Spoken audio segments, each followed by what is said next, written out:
broadcast studio, home of the Bruins, Patriots, Revs, and Celtics. Come on, Maxey, step back, three is good! Boston's home for sports is 98.5, the Sports Hub, the Paisley Media Group station.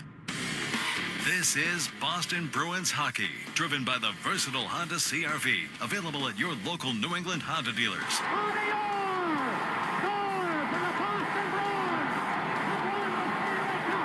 Bruins are brought to you by VA New England, Granite City Electric GCE Night Train, Valvoline Instant Oil Change, Coors Banquet, your New England Ford dealers, Live Nation, Peerless Boilers, Safety Insurance, and by Shaw's and Star Market. 2 seconds, 1 second, it's over, the Bruins have won the Stanley Cup. And by Town Fair Tire, TD Bank, Ticketmaster, Charles D. Sheehy, your Boston area Nissan dealers, Dairy Queen, Bosch Tools, Hub International New England, and by DraftKings Sportsbook. After 39 long years, the Cup is back now, home. here's Ryan Johnston and Bob Beers. Stanley Cup champions.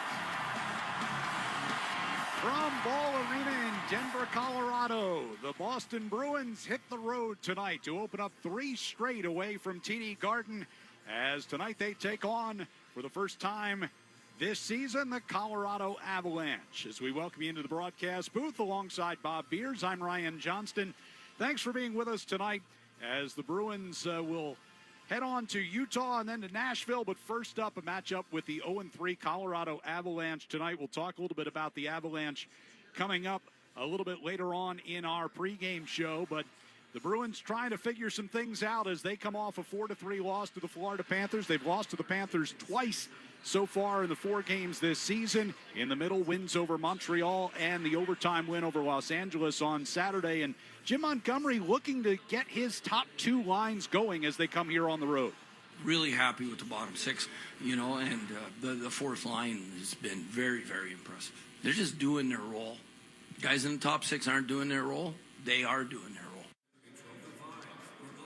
Yeah, you've got so many bullets you play during a season, right? We're 4 games in, and he's kind of calling out those top 6 guys and trying to coax a little bit more out of them right now, and they just have not done the job. They haven't done the job to the expectation that you need to start the season in these first 4 games. And you see a couple lineup changes here today. A guy like Morgan Geekie, who's basically second-line right wing, sat a little bit the other night, especially after the turnover goal that led to the Lundell goal in the second period.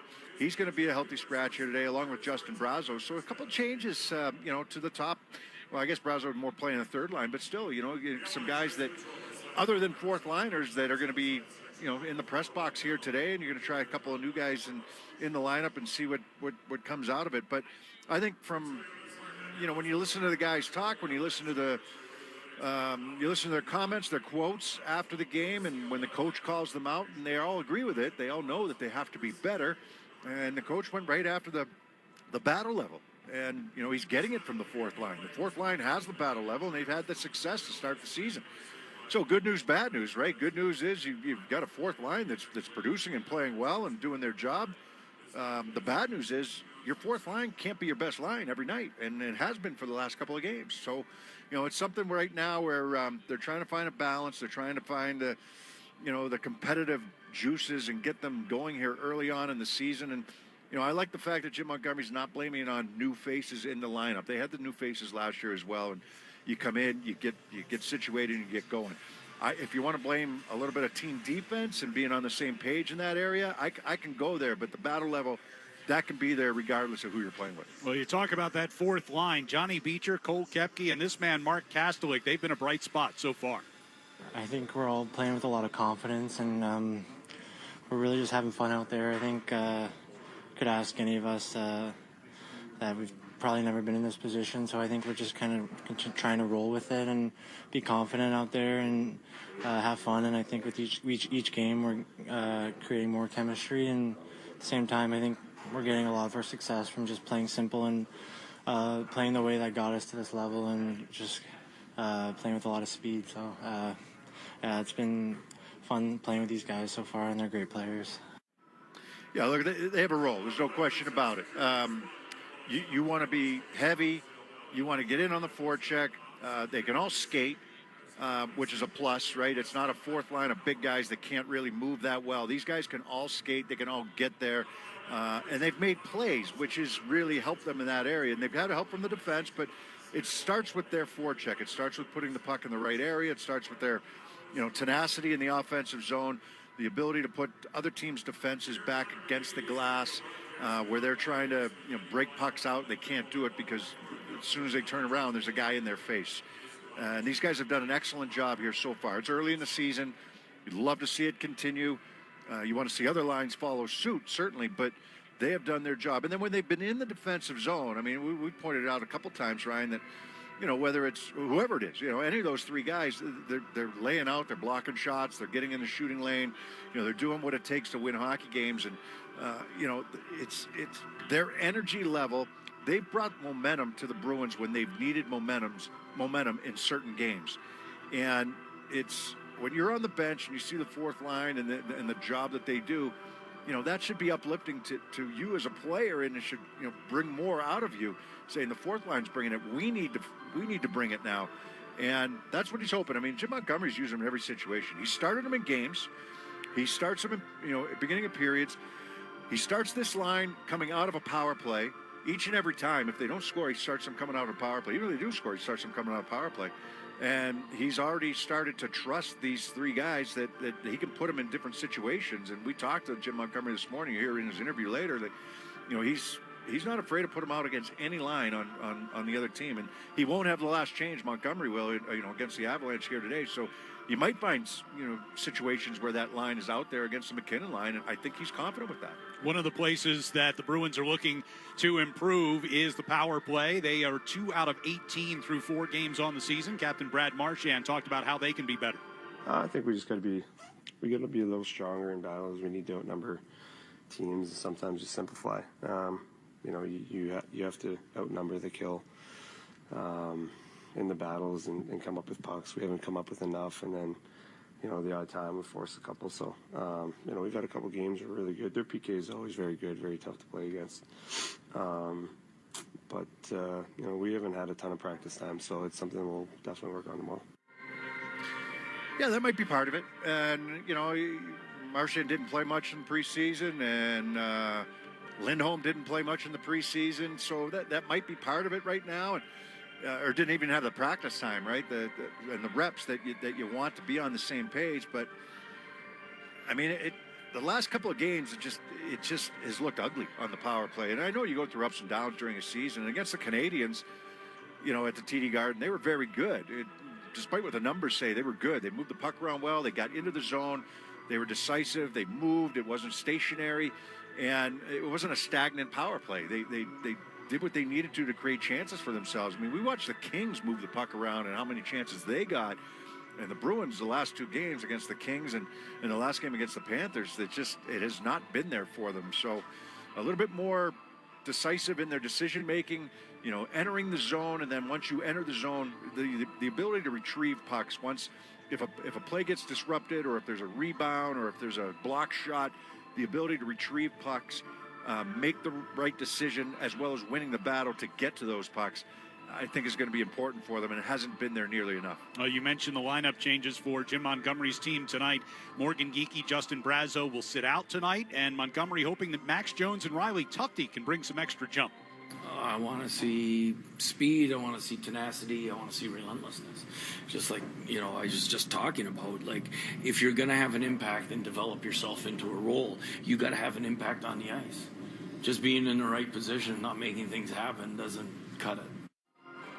I love that. You can't just be out there and just be in the right position. You got to make something happen. I thought Tufte did that in the game that he played. I thought he was involved. I thought he did a couple good things. Unfortunately, he's a casualty. He's not quite there yet where he's earned the everyday status. But I thought he did some good things when he was in the lineup for his only game. Jones only played the 1 game, right? The first game of the season against Florida. A little overzealous in a couple of situations, took a couple penalties that could be probably avoided. So, still the jury's still out on him and what he can bring. Certainly a big guy who can skate.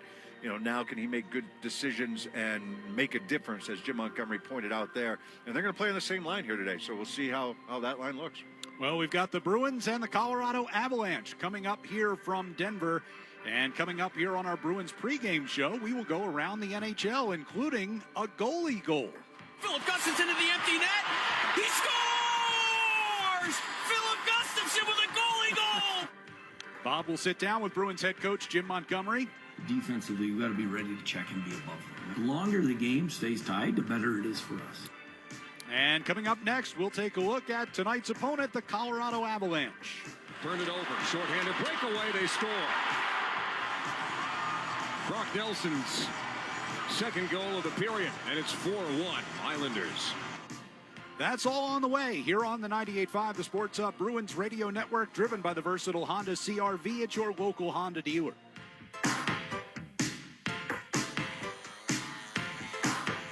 Hey, Big Jim Murray here. Join me Saturday, November 2nd from 2 p.m. to 5 p.m. at Netta in Franklin. There'll be live music, tailgate games, and if you're feeling lucky, you might even get a shot at beating me in a game of cornhole. The 98.5 of Sports Hub Street team's going to be there. You could also win New England football tickets or a 50-inch TV. And it wouldn't be a party without amazing food. Cousins Maine Lobster and Hogwash Barbecue going to be serving up the goods. So bring your friends, dogs, and your appetite. Don't miss the fun November 2nd at Netta in Franklin. And for more info, go to nettacare.org. When your team's best players have all been traded and the latest pick is overrated, just raise a glass with a friend or two and tell them more, tell them more, tell them more do. May your team be great and your picks be true, and if it falls apart, you'll know what to do. Just raise a glass with a fan or two and tell them more, tell them more, tell them more do. It's a crazy world, so what do? You tell them more, tell them more, tell them more do. Hey! Tullamore Dew Irish Whiskey, 40% alcohol, William Grant & Sons, Inc., New York. This Halloween season, don't fight the scary crowds in Salem. Head to Wicked Hauntfest at Charlestown's Hood Park. This first-of-its-kind festival in Boston offers spooky thrills and family fun, including Hollywood-level walk-through immersive experiences that will have you screaming with fear. So grab your crew for this Scare Fest, featuring seasonal eats, an October Beer Fest garden, and more. And getting there is easy without the hassle of city traffic, with free 3-hour parking or just take the T. Don't miss out on Wicked Hauntfest. Get your tickets now at bostonswickedhauntfest.com. What's up, guys? It's the champ, Sean O'Malley, here to talk to you about Prize Picks. Prize Picks is the best place to win real money while watching football. Create a lineup, pick more or less on at least 2 players. You can combine players from multiple sports: football, basketball, MMA, soccer, you name it. We got it. Prize Picks puts their members first, so all withdrawals are fast, safe, and secure. When my lineups hit, I can get my money as quick as 15 minutes. Prize Picks invented the flex play, so you can still cash out if your lineup isn't perfect. You can double your money even if one of your picks doesn't hit. Right now, Prize Picks will give you $50 instantly when you play your first $5 lineup. You don't even need to win to receive the $50 bonus. It's guaranteed. Just download the Prize Picks app and use code GET100. That's code GET100 on Prize Picks to get $50 instantly when you play a $5 lineup. Prize Picks. Run your game. Must be present in certain states. Visit prizepicks.com for restrictions and details. The only place to hear the game, the Sports Hub. Ludwig has the puck, 5 seconds left in the third. That is it. For the first time since 2008-2009, the Avalanche start a season 0-3. The latest loss is to the New York Islanders by a final score of 6-2. Back here in Denver as we get set for the Bruins and the Avalanche coming up in just a bit on our Bruins pregame. Time to take a look at the Colorado Avalanche. And as you just heard, an 0-3 start for Jared Bednar's team. Losses and 8-4 to Vegas, 6-4 to Columbus, and then on Monday night, a 6-2 loss to the New York Islanders. That was the one that seems to really have gotten under Bednar's skin. It's harder to turn the page because of the way we played. There's like I was honest with you guys, I know like on the outside you can look at the score 8-4, 6-4, that's horrible results, but there's a lot in both those games that I liked a lot, like a significant amount. And tonight, I'll have to go through it with a fine-tooth comb to find something I liked. Yeah, this is a team.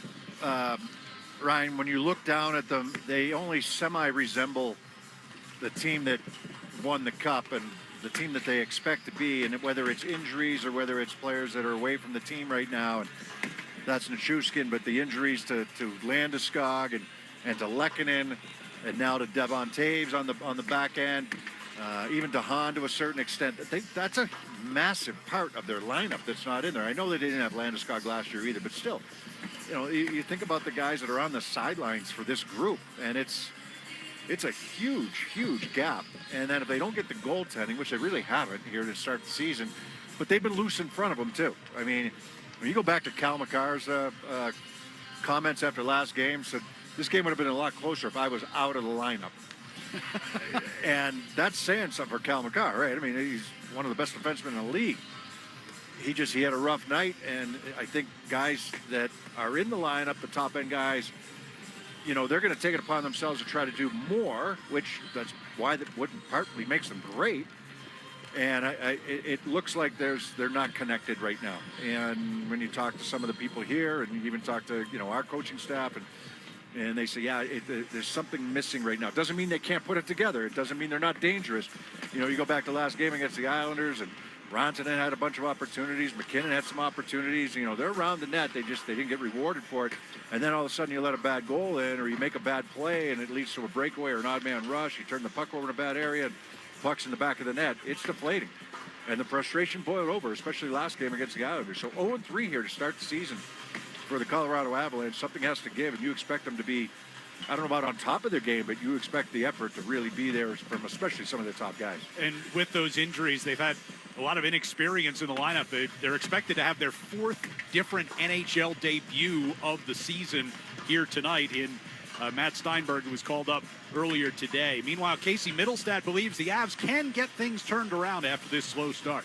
Yeah, I think we have a confidence in the group. I mean, you look around and you look at some of the guys we have, and I don't think it's like we have not been making plays or getting chances. I think we've had plenty of chances and scored, honestly, plenty of goals. So I think just stick to that same game plan and the things we can clean up defensively, and, we're going to clean those up, and I think we should be fine.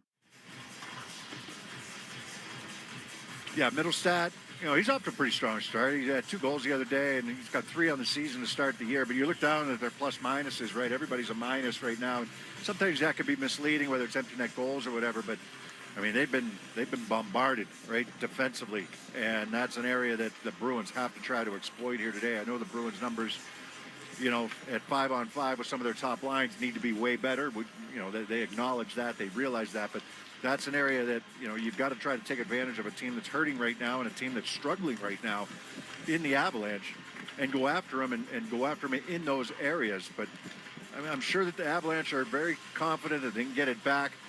Is it just a matter of waiting till guys get back in the lineup? No, it's not. I mean, if you do that, then you're going to find yourself way behind the 8 ball. You got to get yourself the guys that are on the ice, the guys that are in that locker room.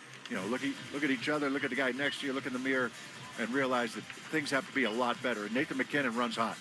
If things aren't going well, he's going to let them know that. And whether it's by words or by actions or by just that stare, you know that you have to be better when you're in the room with a guy like Nathan McKinnon, who demands that it has to be better in so many areas for this team to have success. Well, we talked about some of who's missing. They do still have Cale Makar in the lineup. They do still have Nathan McKinnon. They do still have Mikko Rantanen as well. What does Jared Bednar want to see from his team as they try to break this 3-game losing streak tonight? I don't know. We've been trying to ramp up the communication, and I see guys talk, but there are certain plays when we have to be way more assertive and more physical and more engaged physically to defend, and we did that in the first 2 games. We didn't do it tonight. Yeah, for Bednar, I mean, he's such a good coach, right? He's had so much success at every level he's been at. So this is a tough one to swallow right now. You have to have some patience, but at the same time, you got to demand a little bit more. And I think that's the situation he's in right now. You've had success with a lot of these guys, but not all these guys. There's a lot of new faces in the lineup. As you just mentioned how many different guys are making their season debut. And it's you look down at their lineup, you're like, oh, where's this guy? Where's that guy? Where's that guy? And those are the players that we mentioned that are out right now with whether injuries or otherwise. And it's a massive, massive hole. And Georgiev has to be better. So it starts in net. He has to be better. He has to be held accountable. The defense in front of him, the team defense in front of him has to be way better than it has. The opportunities that they've allowed, and they're not getting the big save at the right time. And then offensively, maybe a little snake bitten in certain areas there for some of their top guys. Well, coming up next, we'll get a check of the Sports Hub headlines with our pal Joe Murray. I will sit down for a quick chat with the Bruins' Johnny Beecher, and we've got a whole lot more as our pregame show continues from Denver here on the 98.5 The Sports Hub Bruins Radio Network, driven by the versatile Honda CR-V at your local Honda dealers. Hey, Big Jim Murray here. Join me Saturday, November 2nd from 2 p.m. to 5 p.m. at Netta in Franklin. There'll be live music, tailgate games, and if you're feeling lucky, you might even get a shot at beating me in a game of cornhole. The 98.5 Sports Hub Street team's going to be there. You could also win New England football tickets or a 50-inch TV. And it wouldn't be a party without amazing food. Cousins Maine Lobster and Hogwash Barbecue going to be serving up the goods. So bring your friends, dogs, and your appetite. Don't miss the fun November 2nd at Netta in Franklin. And for more info, go to nettacare.org. When your team's best players have all been traded and the latest pick is overrated, just raise a glass with a friend or two and tell them more, tell them more, tell them more do. May your team be great and your picks be true, and if it falls apart, you'll know what to do. Just raise a glass with a fan or two and tell them more, tell them more, tell them more do. It's a crazy world, so what do? You tell them more, tell them more, tell them more do. Hey! Tullamore Jew Irish Whiskey, 40% alcohol, William Grant & Sons Inc., New York.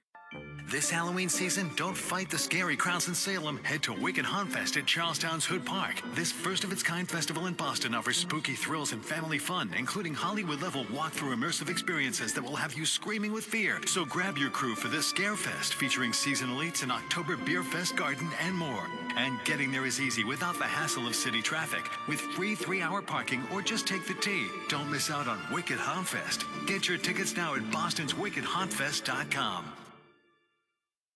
This is the story of the one. As a warehouse manager, her job is to transform chaos into clarity and to see patterns where others see problems. Luckily, she's got a partner who shares her perspective. Grainger offers over 1 million industrial-grade products, backed by real-person support and in-depth online resources, so she can tackle every task with precision and turn potential setbacks into streamlined success. Call clickgrainger.com or just stop by. Grainger, for the ones who get it done. Felger and Maz, afternoons 2 to 6 on the Sports Hub. Sports Hub headlines. The Patriots preparing for their game this Sunday with the Jaguars in London, and the Patriots injury report is out. Marcus Jones did not practice. He's dealing with an illness. Vederian Lowe, he's still dealing with that ankle injury. And Ramondre Stevenson also did not practice today. He's dealing with a foot injury. 8 players are listed as questionable. Drake May showed up on the injury report today with a knee, according to the Boston Globe. May had an MRI after practice. Some other NFL news today. The Saints, they're going to be without both their wide receivers, Chris Olave and Rashid Shaheed, on Thursday Night Football when the Saints host the Broncos, and the MLB playoffs continue. The Dodgers, they have a 2-0 lead right now over the Mets. That game is in the 4th inning. The series is tied at 1. Headlines, they are brought to you by Valvoline Instant Oil Change. Enjoy quick and convenient vehicle maintenance this month. Visit NewEnglandOilChange.com for 15% off your next drive-through oil change at Valvoline Instant Oil Change, now open in Franklin, Billerica, and Peabody. I'm Joe Murray. Now let's send it back over to Colorado, where Ryan Johnson is standing by with Johnny Beecher. What's this combination with you and Kepke and Kastelik? Why is that working so well so fast? I think we're just, we're all playing the right way. We're all on the same page every shift, just, playing north-south, keeping it simple when, we need to. And then, when time allows and, plays are there to be made, then we're making them. And, we all play a pretty similar style of hockey, and, we were able to kind of find that chemistry pretty quick. And, we're just kind of getting, every bounce right now. And, we're going to have nights where, the puck's not bouncing our way, but, I know we can, still go out there and, play fast, play physical, play the right way, and still get momentum for the guys. Monty uses the word relentless when he talks about how he wants to see his team play. It seems like you three and the way you attack the game, particularly on the forecheck, fits that mold. Yeah, no, like I said, we're just, trying to go out there and do our job. Being a fourth line, you just want to get as much momentum as you can. There's so many ups and downs throughout a game, and whenever you can get, an energy line out there to, kind of go in, get a couple big hits, keep a little bit of ozone time going to, kind of roll it into the next couple of shifts for the guys. It's huge. How much more comfortable have you been this year with the experience you got under your belt here last year? A lot more. It kind of starts just, coming into camp. You know everybody already, and you know exactly what to expect, you know, starting the season and getting things going. And, you know, having the experience I had last year, I think, you know, definitely has helped contribute to, you know, the start I've had, you know, this season. And, you know, hopefully I can just keep carrying that forward. What does a long road trip like this do for a team early on in the season? It's awesome. You know, I mean, you can get guys, you know, you can go out to dinner. You know, I think we have a pretty cool little golf outing, you know, out in Utah. And so, I mean, it's super nice, you know, especially with a bunch of new guys. You know, it's just kind of a little bit of a bonding experience for us. And, you know, I mean, it's always fun to, you know, go on the road and see other cities and, you know, get good dinners with each other. And so, yeah, I mean, that's, you know, some of my favorite memories, you know, already of my career. Johnny Beecher joining me after morning skate this morning. Again, that line that he is on with Kastelik and Koepke had been one of the bright spots in the early going for the Bruins. Beecher coming off a goal and an assist on Monday in the loss to Florida, out to a 4-point start in the first 4 games of the year. Well, coming up next, we'll go around the NHL, including some of the games in progress going on tonight. There's some milestones being hit in Pittsburgh. We'll get to that coming up next here on the 98.5 The Sports Up Bruins Radio Network, driven by the versatile Honda CR-V at your local Honda dealer.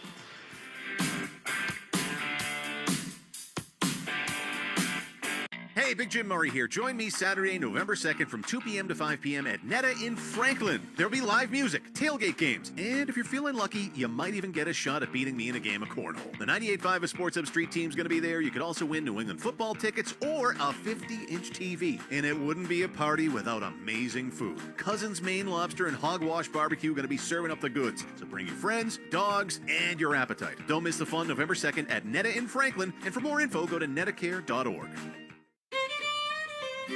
When your team's best players have all been traded and the latest pick is overrated, just raise a glass with a friend or two and tell them more, tell them more, tell them more do.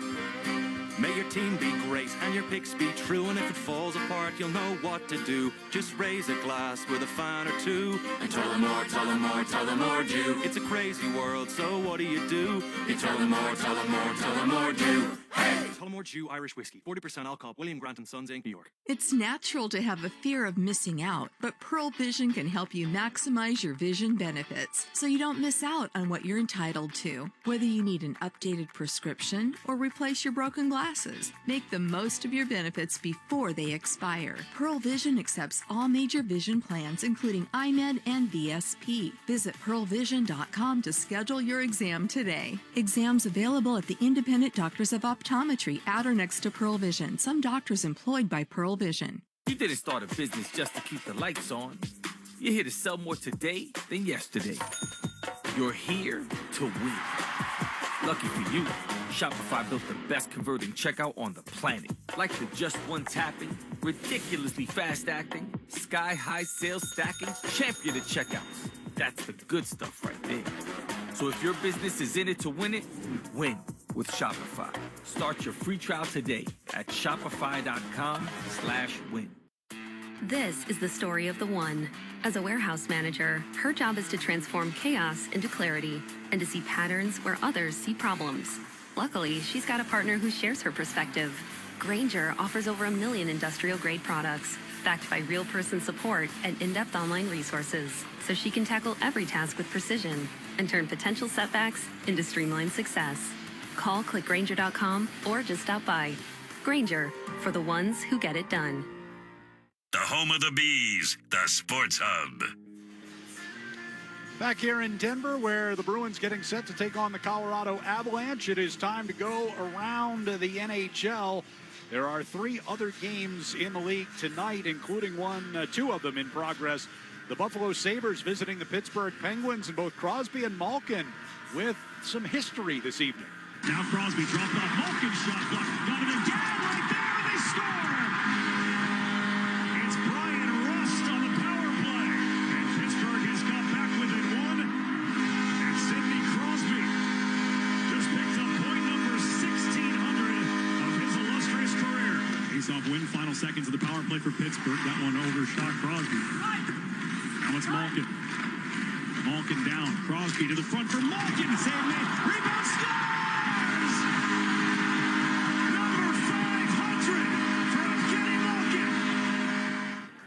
Yeah, both guys certainly headed for the Hall of Fame, right? Crosby, one of the all-time greats. Malkin's numbers speak for themselves, and the cups that go with it for those two players.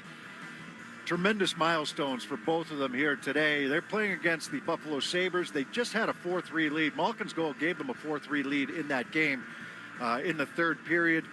Buffalo scored 2 goals within a minute to take the lead. Now it's Buffalo 5 and the Penguins 4 with about 7.5 minutes or so to go in that game. So both teams kind of trying to find their footing right now. Tremendous milestones, though, for Crosby and Malkin. Like it or not, they're they have fantastic players. I know the Bruins have had their battles with the Penguins over the years, but those two guys, I mean, a tremendous amount of respect for those guys and what they've accomplished here. The LA Kings' never-ending season-beginning road trip made a stopover in Toronto tonight. It's not going particularly well for them. Shot to the point off the stick of Gavrikov. Blocked by Stolarz. Nylander away. McMahon going to the net. Stolarz!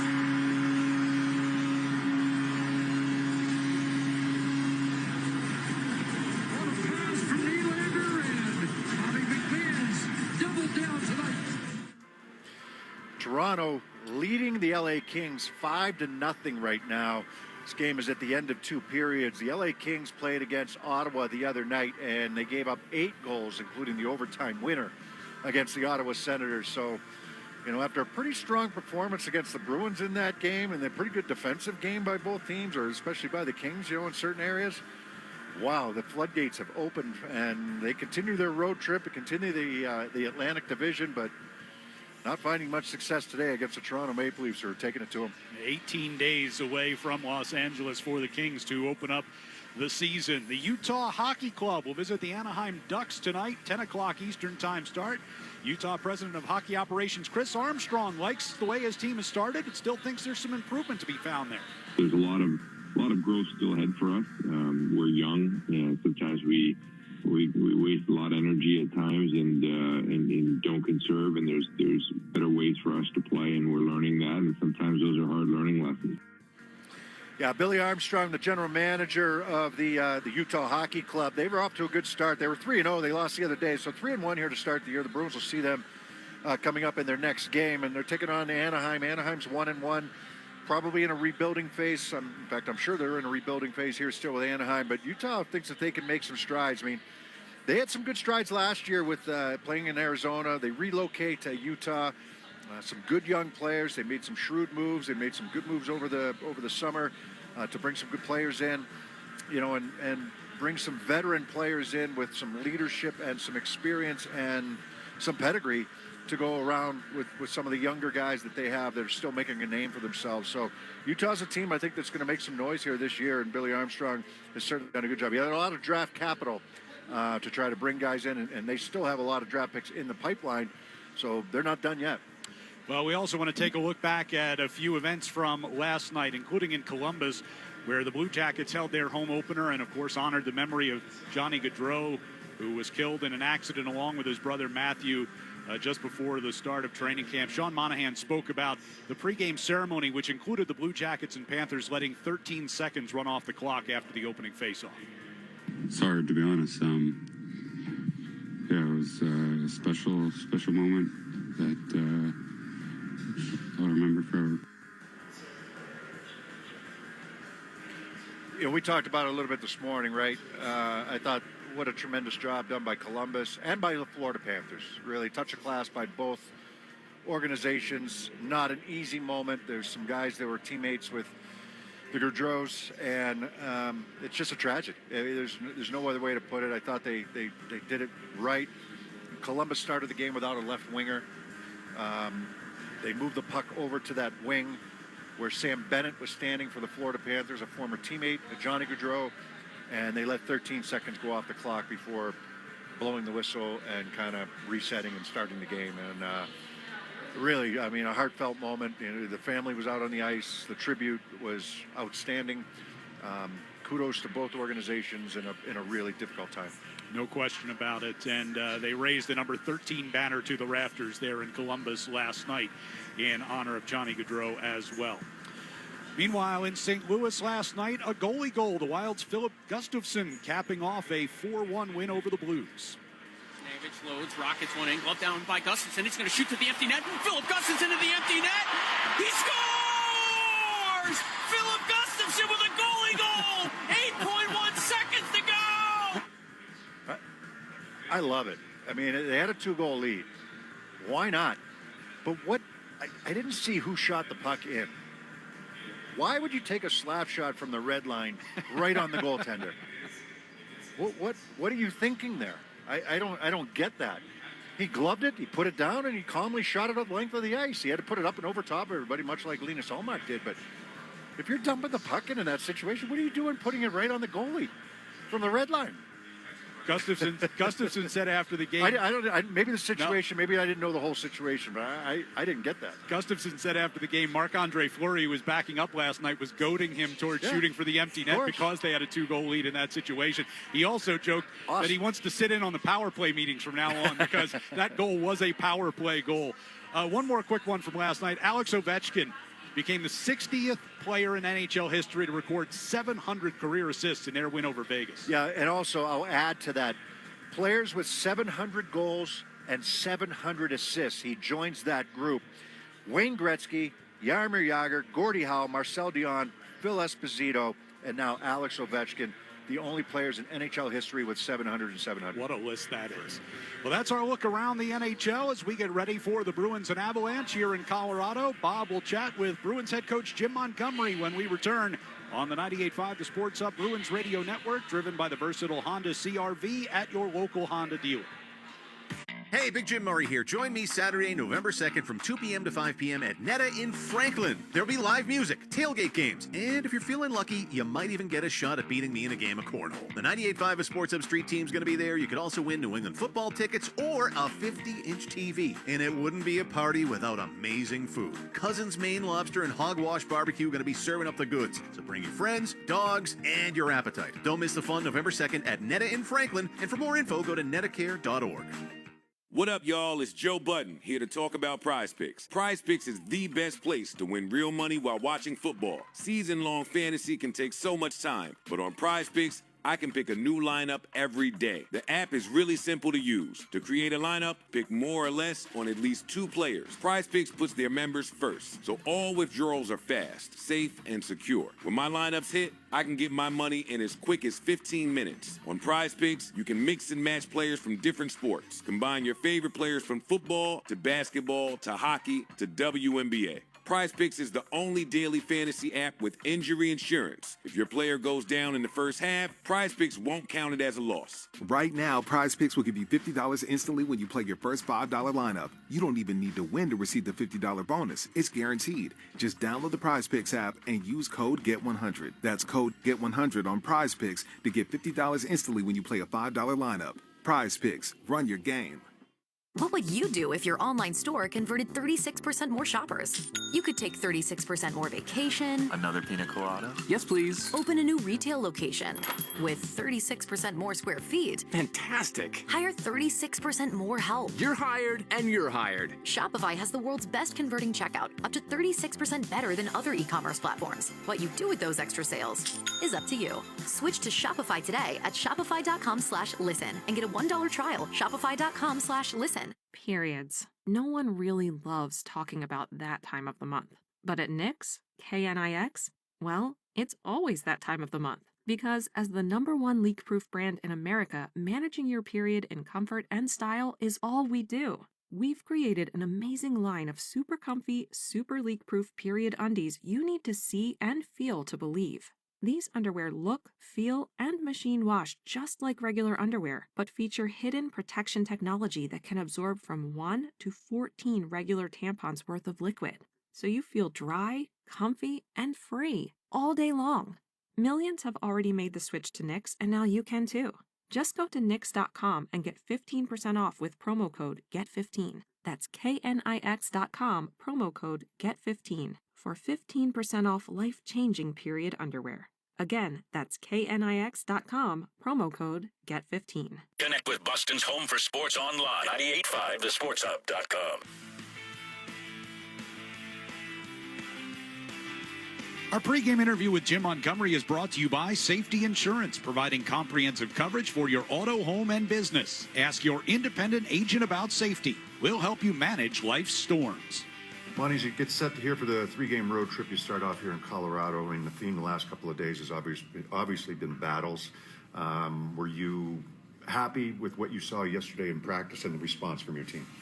Well, I was happy with what we were trying to work on. You know, we were trying to work on work habits and, and getting above pucks and, just checking, working. And I thought our group did a good job of that. Yesterday, we couldn't do it long because, we're playing every second day right now until we have a day off tomorrow. When you look at the issues that you kind of brought up, is it beginning of the season? Is it just not in that competitive mode yet? Or what do you think is the reason for it? Yeah, I think there's been too many reasons, which just means we're not in the right mindset yet of willing to check, willing to wait for offense. I think I don't want to say we want it to be easy, but we're expecting things to come easy. When I look at some of the goals that were scored the other day, we referenced some of the turnovers. Is that, there was a turnover behind the net. There was a turnover in the offensive zone during the power play. There was one that didn't get deep. So is that a product of the battles, or is that a product of maybe something else? It's a product of playing slow, and it's a product of being too casual with the puck. I know everybody wants to make a play with the puck, but when you don't have time and space, that's where we play it in, and we play a possession game behind them. If you have time and they're not on top of you, by all means, make plays in front of them. On the flip side, on the positive side of things, your fourth line has really been strong for you. How much trust have you built up here over a short period of time for that line? Well, they've been terrific, and the minutes that they're playing is starting to show because of that, because they seem to always get the momentum back in the game for us. Whether, they score or not, it's great that they're scoring, but it's the way they're playing. Their habits and their details have been phenomenal. So you're on the road now. Is it a line that you've gotten to the point where you trust against, a top line if they come out there with, McKinnon line or something like that? Yeah, I have no problem. I will not tell them to change if, they match up McKinnon against them because they're playing so well. So this team obviously has had a rough start to their year 0-3, but you expect to get their best coming into today. What sorts of issues do they cause for you? Well, speed is one, and then you combine that with how well they play here and how well they start games here. With the altitude, it's going to be important that we keep short shifts and we're smart with our changes. When you break them down, as you prepare for them, what have you seen maybe that has been lacking for them the first couple of games? I think just cohesiveness, very similar to us. I think they play well in spurts, but they're not being connected wave after wave. And, so when I was watching their game, and watch our games back, it's like, okay, not everybody's doing their role. And then, so how do you attack them from a strategic way, especially offensively?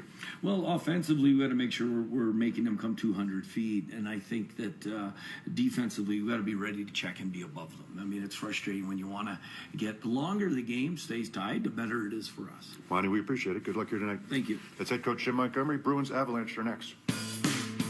And Elias Lindholm against Lundell on the faceoff. Panthers control it, and the siren sounds to end this one here at TD Garden as the Florida Panthers come to Boston and end a two-game losing streak with a 4-3 win today over the Bruins. After falling to the Florida Panthers for the second time in a week on Monday afternoon, David Pastrnak and the Bruins are looking forward to their first long road trip of the season. Get some away games, different matchups. Always good, especially the first trip. Got some good teams ahead of us. The road trip begins against the winless Avalanche. It's the Bruins and Colorado next. Boston Bruins hockey is driven by the stylish Honda Accord, available at your local New England Honda dealers. Cross to Esposito, a shot. Nathan Horton wins Game 7 in overtime. David Pastrnak wins the series for the Bruins. The rebound to Trent Frederick, and the Bruins are back in front by 2.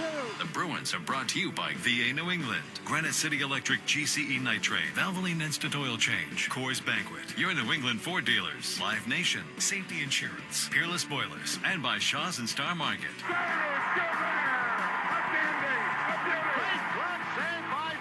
Backhand and it'll save Thomas. Swayman made a great stop at the far post. And by Town Fair Tire, TD Bank, Ticketmaster, Charles D. Sheehy, your Boston area Nissan dealers, Dairy Queen, Bosch Tools, Hub International New England, and by DraftKings Sportsbook. Back to Orr. Put in. Fire!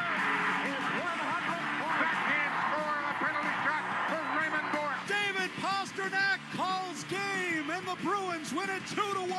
Bergeron! Bergeron! And the Bruins win the series! Now, here's Ryan Johnston and Bob Beers. From Ball Arena in Denver, it's Boston Bruins hockey. Tonight, the Bruins open up their 3-game road trip against the Colorado Avalanche. Great to have you with us tonight. Alongside Bob Beers, I am Ryan Johnston. We heard Jim Montgomery's assessment of where his team is at coming into this road trip. What's the biggest thing you want to see tonight, Beersy? I want to see a little bit more of what we feel the team identity should be. I know that he's talked about battles, and that certainly has to be there. No question about it. But that team defense, that kind of smothering team defense, they'll have a challenge today against Nathan McKinnon and Rantanen and company up front, and guys that can really get the job done, and guys that are a handful when they're really going and should be motivated. But I think when we went into the season, what has to be really strong for the Bruins? The team defense has to be there. The layers that, hard to play against as a defensive team. Korpisalo's going to get the start in net here today. Hasn't played since opening night against the Florida Panthers. Little uneven in that game. A couple of rebounds he'd like to have back. Team wasn't very good in front of him. Where can this team, especially on this 3-game road trip, kind of forge that identity? The battle part of it, I get it, and he's right and understandable. But the defensive side of things, I think, is where this team has to. They have to be so strong. They have to be airtight there. Their big defense. We talked about how big their defense is. Well, all right, that's really make it hard for players to get on the inside. So if you're looking for a key for me throughout this road trip, but especially tonight against a team that can score in the Avalanche, that's where it has to be strong. We talked a little bit earlier about some of the lineup changes that Jim Montgomery will have tonight as, Tufte gets into the lineup, Max Jones gets into the lineup tonight. Trent Frederick's going to bump up and play with Charlie Coyle and Brad Marchand this evening as well. Yeah, that's a work in progress, right? Geeky's been there on that line. If things don't work within a game or two or even within this game, you might see some changes to the lineup anyhow, just in terms of how the lines are configured. But he's going to stick with that line of Lindholm and Pasternak and Zacha and see if they can get things going in a 5-on-5 sense. Charlie Coyle, admittedly has to be better in that area as that second-line center right now, along with Brad Marchand on the left and whoever on the right, which is now Trent Frederick. So it's a group that, and then Padra's going to play the third line, and then the big play, you got Tufte and Jones playing the wings with Patra in the middle. That's a completely different line that we haven't seen before. So it's still a work in progress up front for them. They've settled on some of the D in terms of who's playing on D, maybe not the pairings. We'll see a couple different pairings today. Lorai's going to play alongside Charlie McAvoy. Carlo and Lindholm stay together, and Zadorov will draw down with Andrew Peak. So a little bit of a different look on the back end as well. So you're starting to see some of that tinkering go on here as they try to find the right formula. We've got the opening face-off coming up here from Denver as the Bruins and the Colorado Avalanche get set to meet for the first time this season. We'll have the starting lineups and the opening face-off coming up next here on the 98.5 The Sports Hub Bruins Radio Network, driven by the versatile Honda CR-V at your local Honda dealer. Hi, I'm Angie Hicks, co-founder of Angie. When you use Angie for your home projects, you know all your jobs will be done well. Roof repair? Done well. Kitchen sink install? Done well. Deck upgrades? Done well. Electrical upgrade? Done well. Angie's been connecting homeowners with skilled pros for nearly 30 years, so we know the difference between done and done well. Hire high-quality, certified pros at Angie.com. Hey, Big Jim Murray here. Join me Saturday, November 2nd from 2 p.m. to 5 p.m. at Netta in Franklin. There'll be live music, tailgate games, and if you're feeling lucky, you might even get a shot at beating me in a game of cornhole. The 98.5 of Sports Hub Street team's going to be there. You could also win New England football tickets or a 50-inch TV. And it wouldn't be a party without amazing food. Cousins Maine Lobster and Hogwash Barbecue going to be serving up the goods. So bring your friends, dogs, and your appetite. Don't miss the fun November 2nd at Netta in Franklin. And for more info, go to nettacare.org.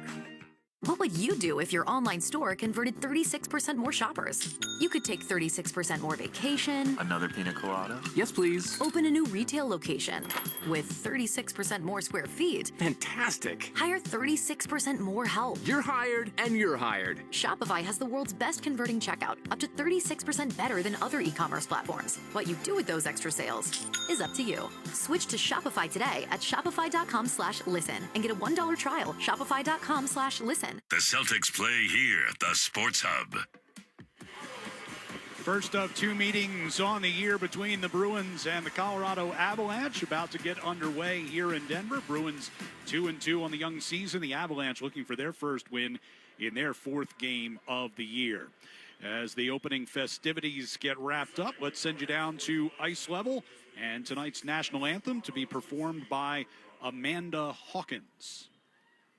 Kindly remove your caps and join us for the singing of our national anthem, performed this evening by Amanda Berthold. Oh, say, can you see by the dawn's early light what so proudly we hailed at the twilight's last gleaming, whose broad stripes and bright stars through the perilous fight o'er the ramparts we watched were so gallantly streaming, and the rocket's red glare, the bombs bursting in air, gave proof through the night that our flag was still there. Oh, say does that star-spangled banner yet wave o'er the land of the free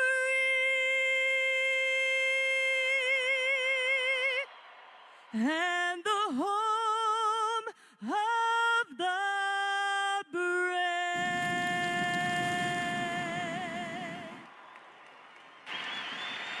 Bruins and Avalanche getting set to get underway as we take a look at our starting lineups here tonight. For the Colorado Avalanche, in goal is Alexander Georgiev. On defense, the pairing is Samuel Girard and Josh Manson. And up front, Nikolai Kovalenko, Ross Colton, and Mikko Rantanen. For the Bruins, Jonas Korpisalo gets his second start. Hampus Lindholm, Brandon Carlo, your defenseman. And up front, Brad Marchand, Trent Frederick, centered by Charlie Coyle. The starting lineups are brought to you by DraftKings Sportsbook. Download the DraftKings Sportsbook app now and use code SportsHub. New customers get $200 in bonus bets instantly when you bet just $5. Only on DraftKings Sportsbook. The crown is yours. First 5 minutes of tonight's game presented by your New England Ford dealers. Tonight's New England Ford dealers' first five contestant of the game is Nicole Callahan of Concord, New Hampshire. If the Bruins score in the first 5 minutes, Nicole will win a pair of tickets for a future Bruins game courtesy of the New England Ford dealers. Enter the contest at 985thesportshub.com. Bruins will be going from left to right here in the first period. They're in the road white sweaters with black numbers trimmed in gold, white helmets, black pants. The burgundy sweaters at home with blue across the shoulders, white numbers, blue helmets and pants for the Avalanche. As the Bruins get it deep into Colorado territory right off the bat. Great to have you with us tonight from Denver. Lori dropping it back to Carlo as Boston comes back into their own zone with it. Lori brings it to his own blue line, now turns back away from Kovalenko. Near side boards tapped in deep by Trent Frederick. Coyle giving chase, and he'll chase Rantanen around behind the Avalanche net. Kontonen from the far face-off circle. Pushes it up ice for Josh Manson. Dumps it in from the red line. Blocked just inside the blue line here, and Johnny Beecher going to bring back toward the red line. He is stood up and knocked down on a stiff check by Ross Colton. A clean hit by Colton just as Beecher was dumping that puck, and look out. Miles Wood a steal. Miles Wood right in on a breakaway, going to his left, and Korpisalo makes his first save, and it's a big one. Bruins will get it out of the zone, and Beecher feeds it up the left wing side. Coming back to get it is Nathan McKinnon. Wood can fly. He always seems to get a breakaway against the Bruins. I mean, here's McCarr dealing off toward the right wing circle. It'll come back across the ice. Wood whistles one through the slot. McCarr out near the blue line. Gives off for DeHaan to the left point. Pushed down into McKinnon in the corner. He's knocked down on a check by Kastelik. Puck comes free to Zadorov, and he will drag it out toward the Boston blue line. Now he plays it across ice and goes to get it himself as the Bruins are changing on the other side of the rink. Avalanche regain possession from their own zone. Played out into the neutral ice. Taken away, and a chip pass intended for Pasternak from Elias Lindholm did not connect.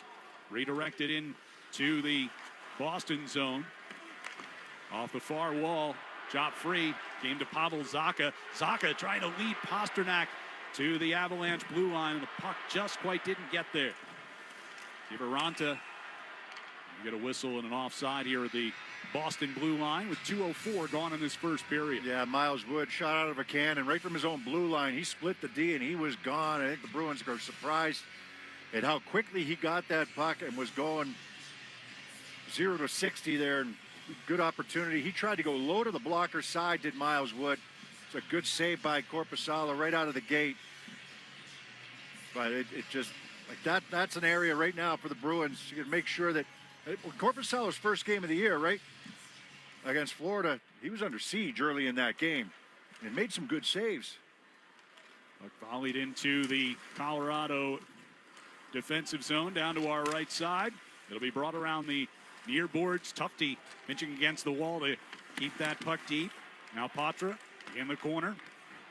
Patra centering between Max Jones and Riley Tufte, both inserted into the lineup tonight by Jim Montgomery. That one shot wide of the net. Tufte got tangled up in front of the Avalanche net. And now we got a scrum along the near side boards as Max Jones in the middle of that somewhere, along with Ivan. What is it? What is what? Was it Ivan or is it Ivan? It's both. He creatively named Ivan. I'm kidding. So interference is the call here against the Avalanche, and the Bruins will get the first power play of the game with 2:32 gone by. Now Tufte trying to fight his way to the front of the net after they win a battle in this right wing corner. They're going to rotate it out high, go D to D. Tufte's trying to battle his way to the front, and it looks like Kelly's going to get the penalty for interference or holding. Interference. So first power play goes to Boston. Mentioned during the pregame show, 2 out of 18 through 4 games so far this season. See if they can get it on track tonight. Elias Lindholm to take the face-off. Near circle down to our right. He wins the draw back to McAvoy. McAvoy walks it along the blue line, steps into a shot, and Georgiev made the initial save. Rebound squirted just wide of the far post. Puck was behind him, and nobody could find it for the Bruins. The Avalanche were able to clear it out of harm's way, but McAvoy had all kinds of time and space after that face-off win to walk to the middle of the ice and let that shot go. Picked up coming through neutral ice with speed. Pasternak chips it down the right wing wall and got held up there by Logan O'Connor. And the puck shot right out of the zone by the Avalanche. 30 seconds into this power play opportunity. McAvoy pushes it forward. Zacha gains the line, sends off to the left side for Pasternak, juggles it, keeps it in. McAvoy, Marchand, passing along with Elias Lindholm. McAvoy over to Pasternak, one-timer fanned on it along the far circle, but Elias Lindholm gets it right back to him. Pasternak deals in front for Lindholm, redirected on goal. Georgiev made the save. Love that pass. You know, Pasternak, he fans on the first shot, but he retrieves the puck, he gets it. Colorado not nearly as aggressive as you saw Florida the other day. They're backed off, trying to protect the middle, but Lindholm gets a good tip from the hash marks on the high tip. Hampus Lindholm now sends it deep. Coyle first man to it. Frederick kept it moving around far side. It'll be dealt across near boards for Patra. Centering pass from Frederick to Coyle, but the shot blocked wide of the net. Hampus Lindholm at the blue line to Lorot. Lindholm with a shot. That one blocked off the leg of DeHaan. And the Avalanche ice it. 2 defensemen on this second power play unit for the Bruins. That's a good block by DeHaan, who was not in the lineup last game. 20 seconds left on the power play. Tap loose from Lori near the blue line. Bruins regroup in the neutral ice. Now Coyle gives it to Hampus Lindholm. Over to that far side for Koepke. They work it back to Lindholm for a one-timer, and that one went just wide of the far side. Here's Koepke coming around the net to the near circle. Put one on goal. Lobbed out of the zone here for the Avalanche. Bruins hustling back with Carlo able to beat Kelly as he came out of the box after that puck. Dump in. Georgiev stopped it behind the net and then gave it away as Koepke nearly had a golden opportunity there. Instead, Kastelik now into the right wing corner. Kastelik on the near boards with Beecher. Rantanen took that puck away. Sent out through the neutral ice. Kovalenko to McKinnon and drives it in. All the way around the boards it comes to the near side. Malinsky pushed it back down toward the corner. Kastelik protecting that puck with his body as Kovalenko tries to reach in there. Still locked up in their skates. Now it pops free to the near side circle. And across to that far side. And the shot by Ritchie. Near boards McKinnon. Gives it up. Over to the right side and a one-timer by Kovalenko. As the Bruins regain the puck behind the net with 14:15 to go here in the first period. No score. Both teams changing.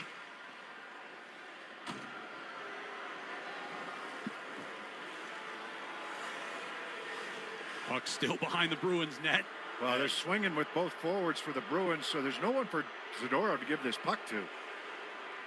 Zadorov steps it out toward the far circle. Now pass out to the red line. So got tipped, so no icing. Okay, I mean, there's no one. If you set up behind the net and Colorado plays it the right way, there's no outlets for him unless he gets out from behind the net and starts getting his feet moving. Use his partner, his Peak, who can peel off onto one of the sides. You've got a forward in the middle, but that's the only forward there. So you 2-on-1 that forward and get the puck moving up the ice.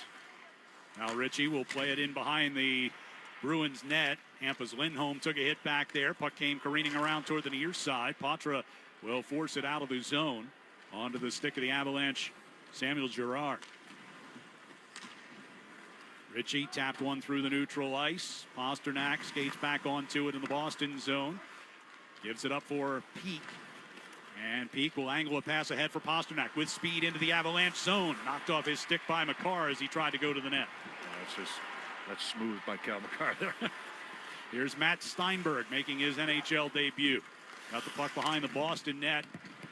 Lori has it back for the Bruins. His long pass out towards center ice. Zaka had it briefly, then knocked off his stick. Dumped in to that far side corner. Makar will play it back out. No icing. As McAvoy comes back behind the Boston net into the near corner against Parker Kelly. Puck pulled loose by Ivan. Back to the point. And the shot by Girard redirected wide. To the near circle it comes on the stick of Charlie Coyle. He'll drop it back now for Marchand, and he in turn leaves it behind the net for Mason Loron. We've got 12:15 to go here. First period, no score in Denver. Bruins from their own zone. McAvoy gives to Lori coming out across his own blue line. Dumps it in from the red, then heads off on a change. Up to the far side boards, and it got through a pinching Hampus Lindholm. Carlo will circle back after it for the Bruins. Through the neutral ice they come. Hampus drives one into the right wing corner, gets the long rebound out of the corner. Cole Koepke first on it. Beecher behind the net. Brings it to the far side circle. Reversed it back down low for Kastelik. He stops, gets knocked down by Makar. Makar skates away with the puck. And it's dealt through neutral ice by Colton. Collisional on the far boards. Hampus Lindholm able to win that puck back. Here's Koepke from the right circle. Shoots one into the breadbasket on Georgiev, who hangs on. We've got 11:21 to go here in the first period. No score between the Bruins and the Avalanche on the 98.5 The Sports Hub Bruins Radio Network, driven by the versatile Honda CR-V at your local Honda dealer.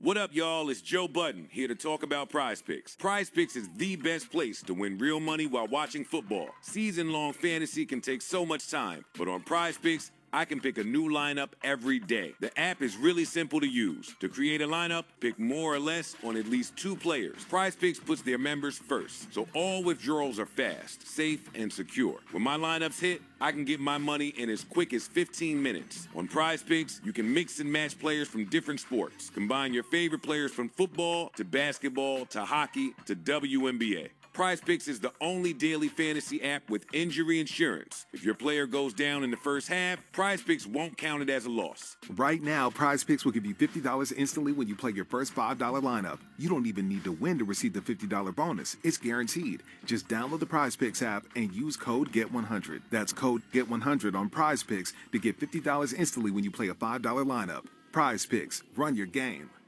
Is reviewing life insurance on your to-do list? Now's the perfect time to add it. A friend recently told me that securing life insurance sooner rather than later can help you lock in lower rates for years to come. So I bumped this up on my list and got it done. I called SelectQuote and couldn't believe how easy and affordable life insurance is. I'm 40 and got a $500,000 policy for $16 a month. My husband's also 40 and his $500,000 policy was only $18 a month. Plus, with SelectQuote's same-day coverage, there was no medical exam required, and we were covered by the time we hung up. Knowing I have this checked off my list feels amazing, but the peace of mind knowing my family is protected feels even better.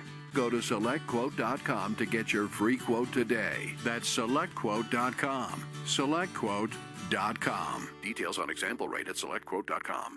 Listen live. Check out our podcast with the 98.5 The Sports Hub app. Let's pause 10 seconds for station identification across the 98.5 The Sports Hub Bruins Radio Network. WBFM Boston, the home of the Patriots, the South, the Rams, and the Bruins. Boston's home for sports is 98.5 The Sports Hub, a Paisley Media Group station. Alongside Bob Beers, I'm Ryan Johnston. 11:21 to go here in the first period. Bruins and Avalanche are scoreless. First 5 minutes of tonight's game were brought to you by your New England Ford dealers. Celebrate the freedom of choice with great offers on the Bronco family, or get winter ready with a Ford F-Series. Face off in the Bruins offensive zone here. Pulled toward the corner. It'll be lifted up and out of the zone by DeHaan. Picked up coming through neutral ice by Colton. Cutting toward the right wing circle. He drops one back, and a one-timer by Manson. Kicked away by Korpisalo and out of play. Well, Between the Pipes is sponsored by Charles D. Sheehy. If you're in the piping trades, you need to call Charles D. Sheehy, Boston's premier piping and mechanical product supplier. CDS is your local leader. Between the Pipes for the Colorado Avalanche here tonight, Alexander Georgiev, and for the Bruins, Jonas Korpisalo. Korpisalo's second start of the season. After, as you said, being under siege, particularly early in that game against Florida on opening night. There's a chance for McKinnon, and a one-timer. Korpisalo gets a piece of that, forced it wide. McKinnon's got it back now, right circle. A centering pass for Rantanen. And flopping down was Korpisalo. Not sure if he got a piece of that to force it wide or not. Along the end boards, Avalanche keep it alive. Angled back to the near point for Shillington. Now over to the far side for Makar. He'll rim it around the boards to the near side, and Pasternak will play it out to the blue line and out of the zone to Zacha. Jared Bednar loads up on that line, right? McKinnon and Rantanen on the same line. Also Makar on the back end for that shift in the offensive zone faceoff. Marchand, good job on the forecheck to win the puck back here. He'll play it around for Frederick, forced back toward that far side as he collides with Makar. Avalanche will get it out of the zone with 10:15 to go in the period. Marchand, nearly a steal from Miles Wood, had to get rid of it quickly. Lifted up into the air, glove down by Frederick at the blue line. Kicked it along to Coyle, back to Frederick, now to Marchand in the left wing corner. Took a bump from DeHaan. Frederick goes in there, digging against Parker Kelly. And Frederick will come away with that puck. All the way around it comes to the near point for Peak. Onto the right circle for Frederick. Try to turn around shot. Kelly got a stick on that. And the Avalanche will break out. Call it Pinned icing by there. O'Connor, but he was shy of the red line. I mean, he was right there. All you had to do is take an extra half stride, dumps that puck down, and advantage Bruins here with fresh bodies coming on the ice for this offensive zone faceoff. 9:39 left here in the first. Bruins have outshot Colorado 5-3 here in the first half of the period. They'll have Patra come out to take this face-off down to our right, near circle. Yeah, Logan O'Connor, that's a mental mistake right there. Just take the extra half step. I know that they want to get off the ice on the change, but there's nobody in front of them. Yeah. Drop of the puck. Patra won it to Jones. Jones sends it back to Lohrei. Now on to McAvoy near side. He shoots it down the near boards all the way around to the far corner. It's kept alive by Lohrei at the blue line. Taking a hack at it against Kelly, who forced it out of the zone. McAvoy's got it near the red line. Cross-ice pass finds Jones near side. He springs Tufte in across the Avalanche blue. Tufte trying to get it back toward the blue line, but Middlestat got in the way. Now it winds up with Patra along the near circle as the centering pass looking for Jones, but was blocked. Jones forced it back out in front. Lohrei gains it out near the blue line, steps to the left circle, and sends one right through the doorstep as Jones was there looking to tip it home. Middlestat cleared, and that's going to be another icing against Colorado here. This D has to stay for Colorado. A couple of the forwards have been able to get off, but the D has to stay. That's a good hard-working shift by the Bruins' third line with Patra and Tufte and Jones. Looking back door, Lohrei from the point, from the left point, looking back door for Jones. Just missing him, but this D here for Colorado, forced to stay out on the ice. Been a long shift for them. Bring out Elias Lindholm, Zacha, and Pasternak, with Peek and Zadorov out at the blue lines for this face-off. Middlestat gets a warning on the draw. Winning the face-off back to Peek, and they set up Pasternak for a one-timer. Boy, he was wide open, too. I think that was Girard who blocked it. Now Manson and Girard can get off the ice. Full line change for the Avalanche. Avs get it deep into the Boston zone. Pasternak, rink-wide pass, just out of the reach of Zacha. Rantanen knocked to a knee, got back up, stayed with the puck. Dropped back into his own zone. Malinsky deals over for DeHaan, rolled over his stick, but picks it up off the boards. Lifted high up into the air, gloved down at the Boston line by Peek. Can't get it out of there, and it comes floating toward Korpisalo, who has to make the pad save and then covers up the loose puck with 8:09 to go here in the first period. We are scoreless early on here in Denver on the 98.5 The Sports Hub Bruins Radio Network, driven by the versatile Honda CR-V at your local Honda dealer. Shopify helps you sell at every stage of your business. Like that, let's put it online and see what happens stage. And the site is live. That we opened a store and need a fast checkout stage. Thanks. You're all set. That count it up and ship it around the globe stage. This one's going to Thailand. And that, wait, did we just hit 1 million orders stage? Whatever your stage, businesses that grow with Shopify. Sign up for your $1 a month trial at shopify.com/listen. You have year-end goals. Constant Contact has what it takes to help you meet them faster.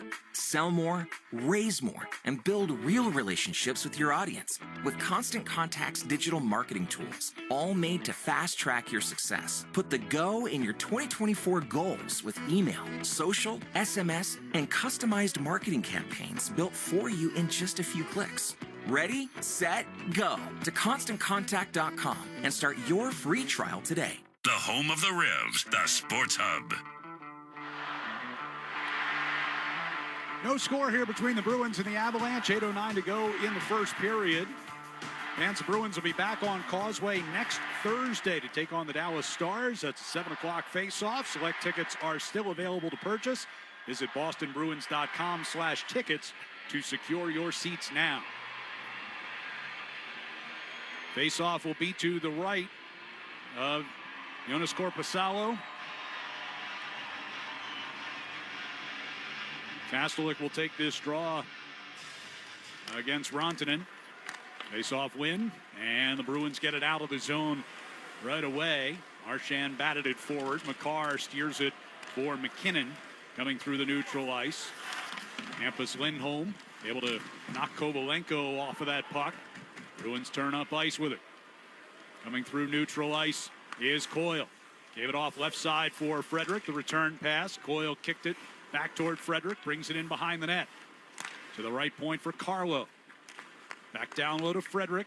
On the end boards, he hands off for Coyle, brings it to the near face-off dot, drops it back to the far point, and the shot right into the glove of Georgiev off the stick of Hampus Lindholm. Yeah, good puck possession down low, though, by the Bruins, right? Entry into the zone, a little give and go between Frederick and Coyle.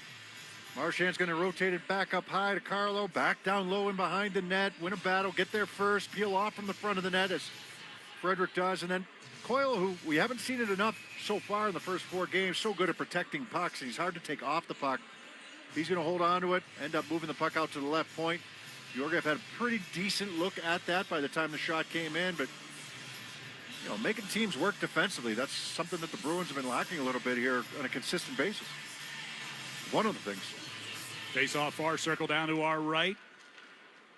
Zaka taking that draw. Puck will be pulled in behind the Avalanche net here by Josh Manson. Out to the blue line. McAvoy keeps it alive. Pass intended for Elias Lindholm was coming from behind him. Didn't see it coming. But now in the near corner, they continue to battle for possession. Colton got it to the blue line, and second effort brings it out of the zone. McAvoy backing toward his own end. It's 7 minutes to play here in a scoreless first period. Elias Lindholm gets the puck into the Avalanche zone and able to work his way around Girard to get to that puck first. Got past Pasternak, but Lindholm kicks it back to him.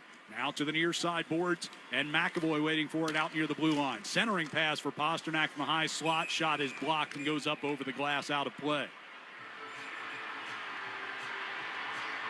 Zaka exchanging words and a little bit more with Josh Manson, but nothing to speak of there. Josh Manson must have seen Zaka drop the gloves the other day. Zaka's not, you know, just does not do that often, but he came to the aid of Pasternak in that situation. Manson's no stranger to it. Of course, his father was no stranger to it. Dave Manson. Charlie. Played with him in Edmonton. He lived up to his nickname. Josh spent 3 years at Northeastern. Face-off will be to the right of Georgiev here.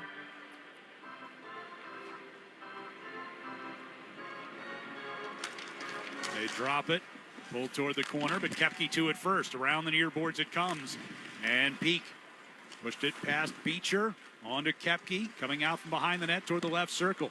He reverses it back toward the near side. Kastelik gets to it in the right wing corner. Beecher along the end boards. Got knocked to a knee, stays with it. Funnels it back toward that far corner. Zadorov in deep to play that puck back around near side. Here's Peak. Shot, score! Redirected by Koepke in front. And the Bruins grab a 1-0 lead as this line strikes again. Fourth line, possession, rotate it back down low. All three forwards touch this puck, and then they're going to win a battle. Beecher is, with the help of Koepke. Zadorov with a strong pinch down the left wing boards to keep it alive. Peak with a strong pinch down the right wing boards as Zadorov sends it all the way around. And this shot comes from the right wing side, right along the boards, just above the hash marks by Peak. And it's Koepke who's going to rotate to the front of the net and tip this puck up and over the blocker side of Georgiev. But it all starts with the good pressure down below the goal line. Second goal of the year for Cole Koepke. Now has 5 points in as many games.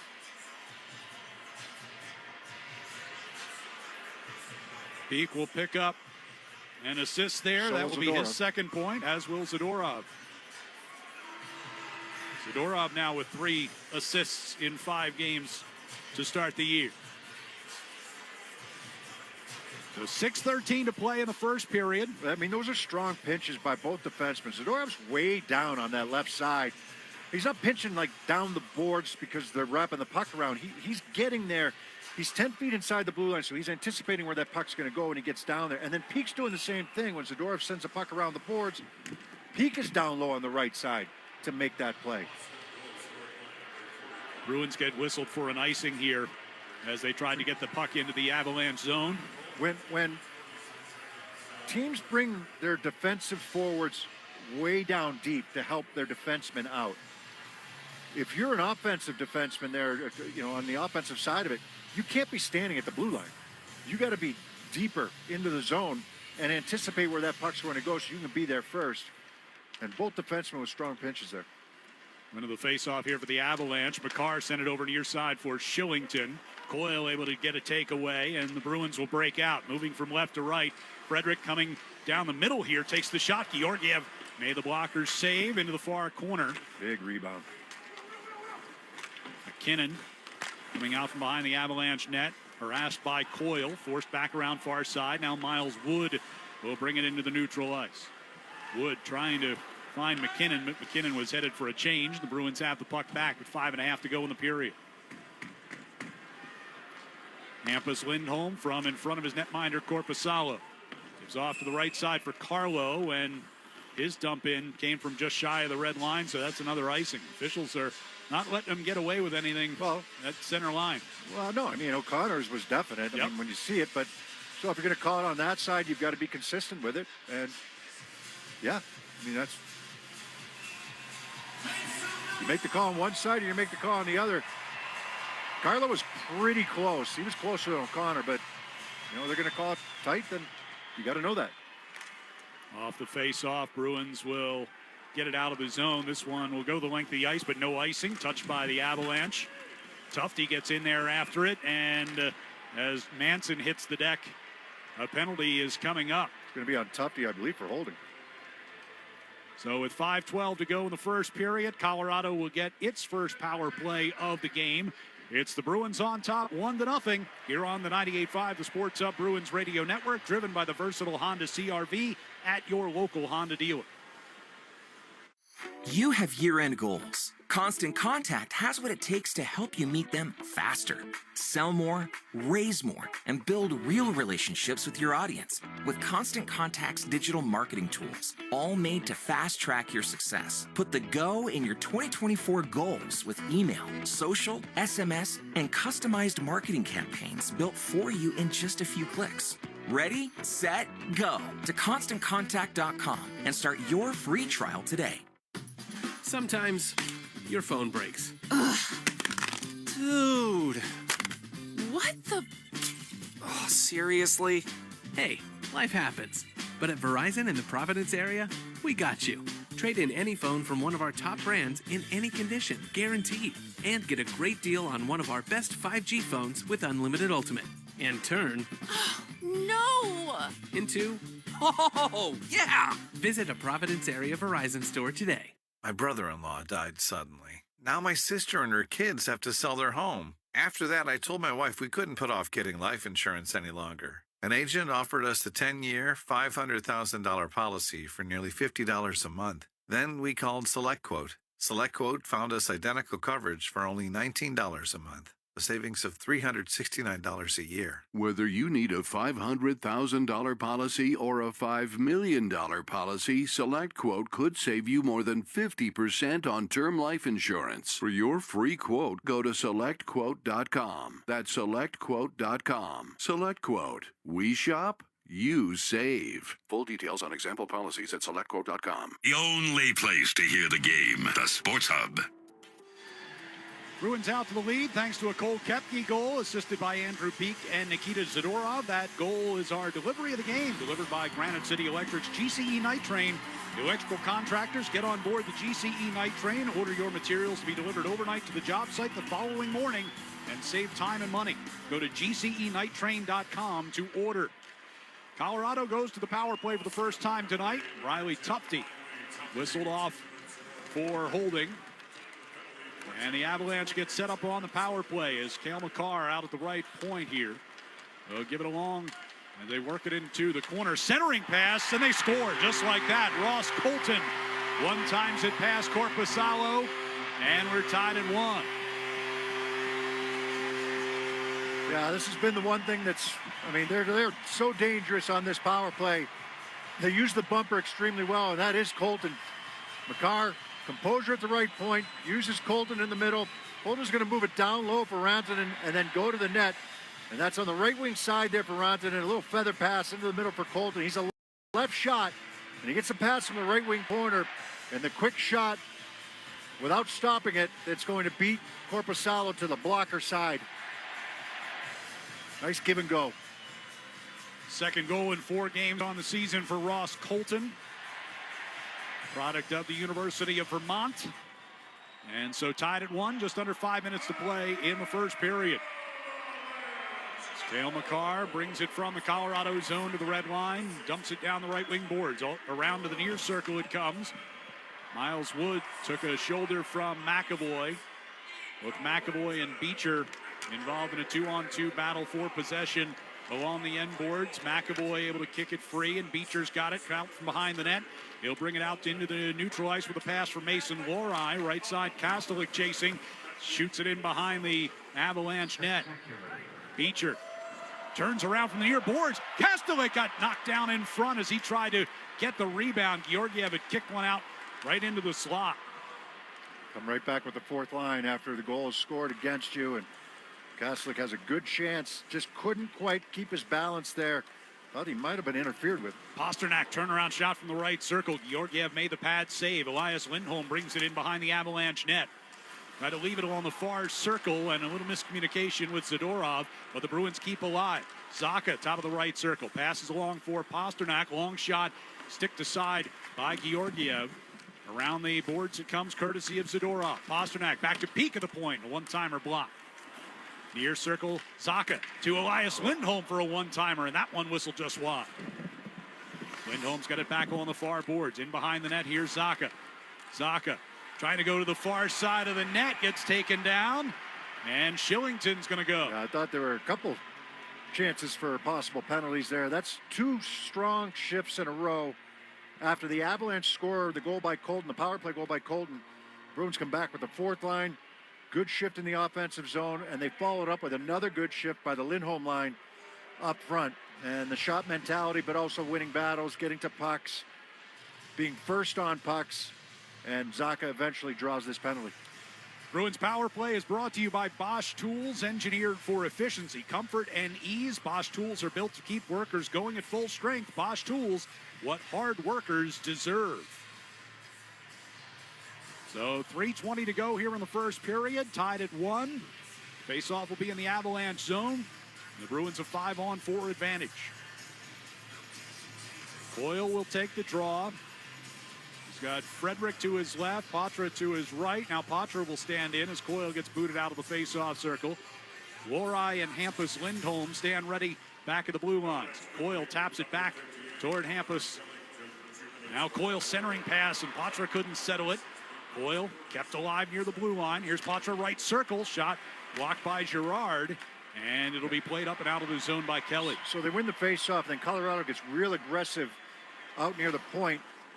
Both point men are kind of taken away. What's going to be open? It's that middle guy. That's that bumper. The same thing that they used with Colton, the Avalanche. Here's Lohrei centering for Coyle. He scores! Mason Lohrei passed it right to the top of the crease, and Charlie Coyle redirects it home. The Bruins with a power play goal. It's 2-1. Well, that's a big one for Coyle to get on the board here.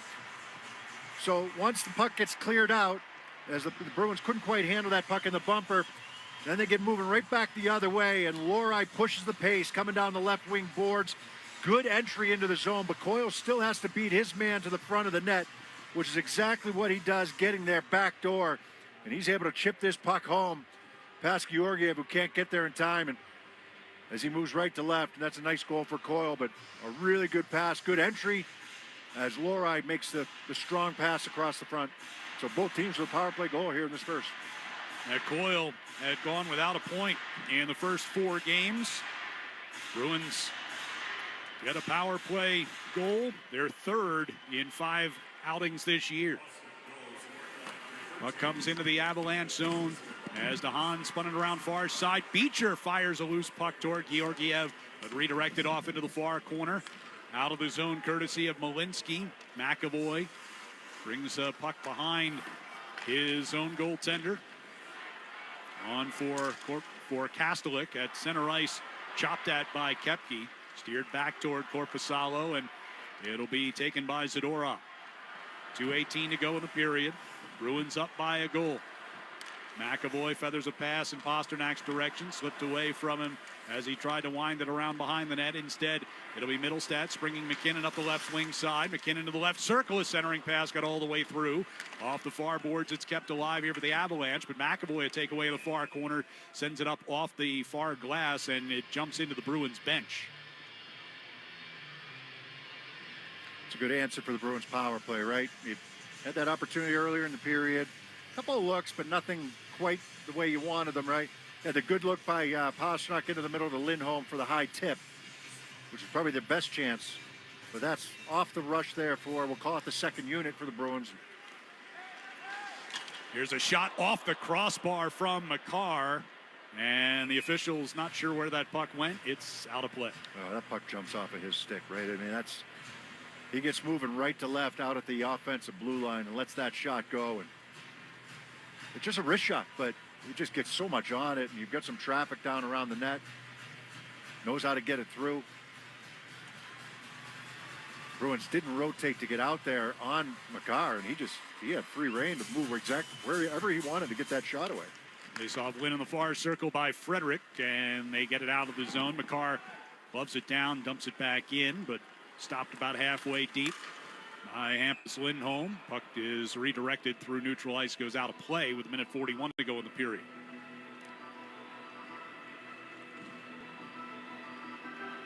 Shots 10-5 in favor of the Bruins to this point. Face off just outside the Colorado blue line. McKinnon won that cleanly. Shillington reaching around Coyle to send a pass ahead, but directed back toward the Avalanche zone, and Brad Marchand in after it, as is Coyle on the end boards.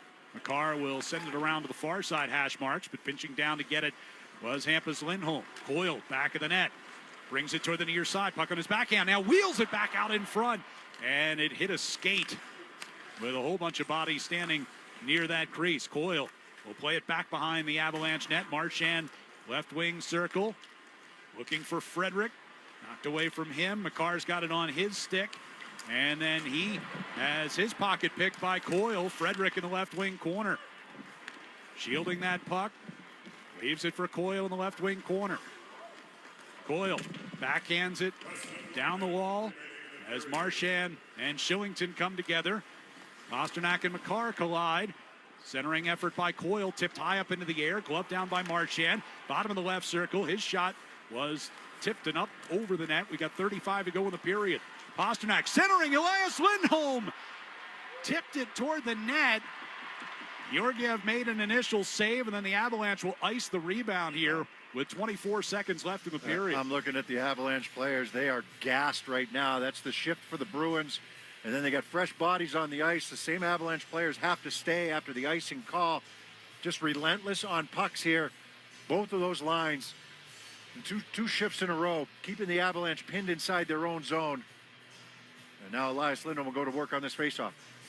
Near circle to our right. Lindholm wins the draw. Here's McAvoy walking it along the blue line toward the far side of the ice. Played it toward the faceoff circle. Lori from down low takes a wide angle shot, and Georgiev squeezes that one. May have got a tip from Lindholm in front. He was right there. So after winning the draw, they go to work offensively, and the Bruins' chances have been there. I mean, that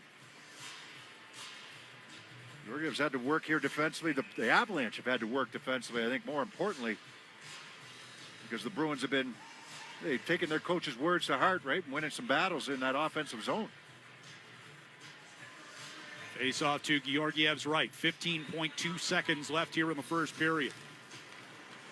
And off the draw, Pastrnak pulls it free. Sent it toward the front of the net. Directed away from Zacha. It'll be cleared out by Girard. Lori back onto it in the Boston zone. Last off the near boards, and a last-minute shot attempt blocked by Elias Lindholm as the period comes to an end. So the Bruins get on the board first with Cole Koepke's goal. Ross Colton, less than a minute and a half later, able to tie it up on a power play goal, but the Bruins respond with one of their own, a power play goal by Charlie Coyle, and they have a 2-1 lead at the end of 20 minutes. Plenty more to come here from Ball Arena in Denver. as we continue on the 98.5 The Sports Hub Bruins Radio Network, driven by the versatile Honda CR-V at your local Honda dealer.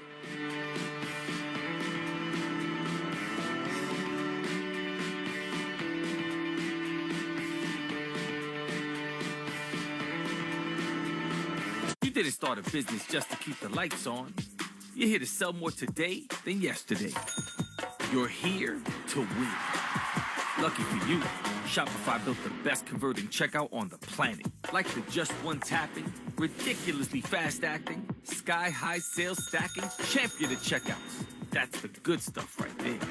So if your business is in it to win it, win with Shopify. Start your free trial today at shopify.com/win. The days are shorter.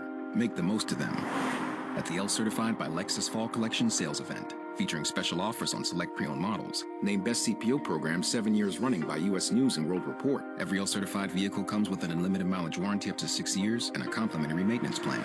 Click the banner to discover more. Exclusively at your Lexus dealer. View U.S. News Best Cars at cars.usnews.com. Warranty valid 2 years after expiration of remaining time. Mileage of 4-year, 50,000-mile new vehicle basic warranty. Offers end November 4th. Is reviewing life insurance on your to-do list? Now's the perfect time to add it. A friend recently told me that securing life insurance sooner rather than later can help you lock in lower rates for years to come. So I bumped this up on my list and got it done. I called SelectQuote and couldn't believe how easy and affordable life insurance is. I'm 40 and got a $500,000 policy for $16 a month. My husband's also 40 and his $500,000 policy was only $18 a month. Plus, with SelectQuote's same-day coverage, there was no medical exam required, and we were covered by the time we hung up. Knowing I have this checked off my list feels amazing, but the peace of mind knowing my family is protected feels even better. Go to SelectQuote.com to get your free quote today. That's SelectQuote.com. SelectQuote.com. Details on example rate at SelectQuote.com. At Navigant Credit Union, our customers are our owners, which means your business success is our business success. Own your skill, own your goals, own your credit union. Navigant Credit Union, federally insured by NCUA. While you can't turn back the clock, you can shape the future of your skin in just 7 days with Clarins' new Double Serum. With 22 plants and 5 molecules, this high-tech dual formula fights both natural signs of aging and environmental aggressors. Minimize pores and fine lines and get firmer, smoother, glowing skin with Clarins Double Serum. Go to clarins.com/sound and get Double Serum for 10% off a free 8-piece gift plus free shipping on your first order. That's clarins.com/sound with promo code SOUND. Mazda? Once you discover the Mazda CX-30, Mazda? It doesn't take long to get it. With standard all-wheel drive plus an available turbo engine, it feels like it was designed just for you. It will have you saying, Mazda. The Mazda CX-30. It's made to move you. Every Mazda SUV offers you an elevated driving experience and refined performance. Discover it at Tasca Mazda Cranston. Felger and Naz, afternoons 2 to 6 on the Sports Hub.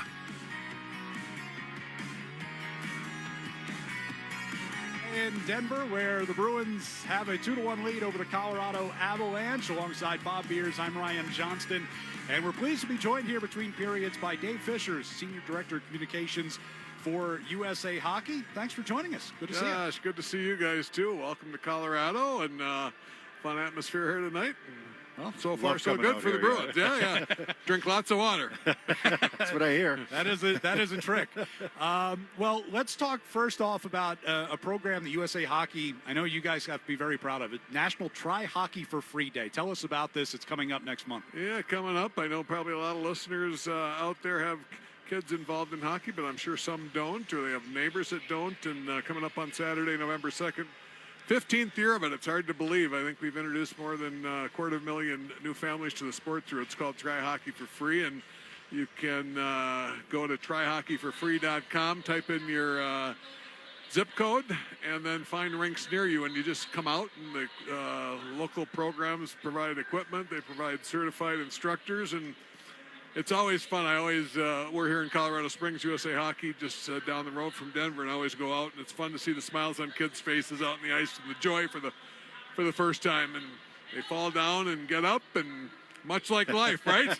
So good life lessons and so much joy. So I know Kevin Cavanaugh at Mass Hockey is telling me today when I was talking to him that they've got a grant program to help local rinks defray some of the costs if available, if they want to participate. And I think he said around the state there's 20 plus locations. So plenty of opportunity and a good chance just to invite new families to our sport. You know, USA Hockey, when I look back just over the years and how it's evolved and how it's come so far, to the point where, you know, you're winning World Junior tournaments now, and you're always medaling in certain areas. You've got the women's team that has that fantastic rivalry with the Canadian women's team. We were talking a little bit off the air just before we came on, just about some of the things to look forward to, whether it's the under 18s or and the World Juniors, and especially the women's who have a Challenge Cup coming up with Team Canada. Yeah, rivalry series. Yeah, that's coming right up here. This year it's 5 games, and we've got the first 3 of them in the U.S. And I think we start in San Jose on November 6th, then go over to Salt Lake City 2 days later, then 2 days later to Boise, Idaho. Nice. Yeah. I know. How about that? Exposing the game to new places. But they're all on NHL Network. You can catch them live if you're in the area. I think Boise's pretty close to sold out. The other games have some tickets available. But it's kind of fun, kind of a precursor to what we're getting ready for in about 16, 17 months in the Olympics. I think everybody's looking forward to that in the Paralympics. And you talked about Beers, our men's and women's teams, and our sled team too. They're awfully dominant. They've won 4 straight gold medals in the Paralympics, and that's fun to see emerge. Matter of fact, one of those teams, the first team never Rick Middleton was the coach. Ricky Middleton, yeah. Yes. Yeah. They're going to be enshrined into the U.S. Hockey Hall of Fame coming up in December 4th in Pittsburgh. And I know Kip St. Germain, I think, is head of coaching education for Mass Hockey. He played on that team. And it's to your point, it's just been fun to see the emergence of the sport, the notion that hockey is for everyone, and the support of the volunteers in the hockey community for USA Hockey across the country, and helping continue the growth and the involvement of our sport. And the continued growth and involvement of women's hockey in particular, which, you know, obviously with the professional league that, you know, has got a lot of attention. We've got a team up in the Boston area as well. It's really been great to see that evolution. Yeah, it is. I mean, again, we're all a little bit older. So to think back to when I was a kid to where hockey was and to where it is today, it is amazing. You got that young woman named Hillary Knight there playing for the Boston. I keep wanting to call it PWHL Boston. I know it's a Boston Fleet now. And she is trying to make her 5th Olympic team. There's only been one other player in the world to ever do that, Haley Wickenheiser in Canada. So we wish her well on her adventure. Alex Carpenter in the Boston area, too, still a prominent part of the program. So fun to see those kids. They're not kids anymore. Fun to watch them grow up. Take us through, for people that don't know, the National Development Program, where kids will go out to Michigan and basically live there, and it becomes a way of life. And I mean, we've seen so many kids come from that program. We've got you in the Bruins uniform right now, and eventually head off to colleges or you know, to wherever, and hopefully ultimately make the pros. Yeah, it's been quite the program. Ron DiGregorio, New Englander. He was, at the time, Vice President of International Hockey for USA Hockey, a volunteer position. He imagined it back in the mid-'90s, and then it was established and voted on to be approved by the Board of Directors of USA Hockey. And then Jeff Jackson, the current coach at Notre Dame, who's retiring this year, Bob Mancini, back working for USA Hockey. Now, they kind of were the architects of it, and some others. It started in 1996, and a lot of conflict in the hockey circles at the time, and people go, what is this? And it's for the top 16 and 17-year-old kids, about 43, 44 of them go to Greater Detroit, Plymouth now, and they're housed there, billeted there, and it's a 2-year residency program, and they play higher levels of hockey than their age, and it's helped up the game throughout the hockey circles, like the USHL, our only Tier 1 junior league. Quite a league, almost all the players that play in that go on to play college hockey. They've up there again, the North American League, our only Tier 2 league.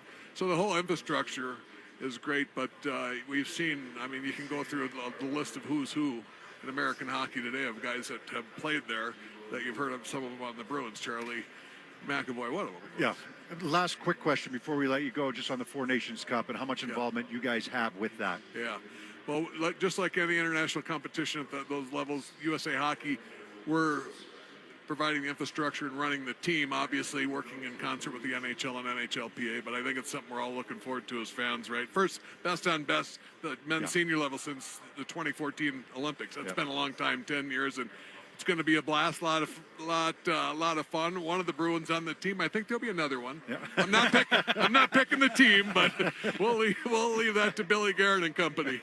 Well, of course, there are 2 games in Boston as part of the tournament, but then also the championship game as well following that. So that's going to be. And we better be watching Team USA play there, right? I certainly hope so. Certainly hope so.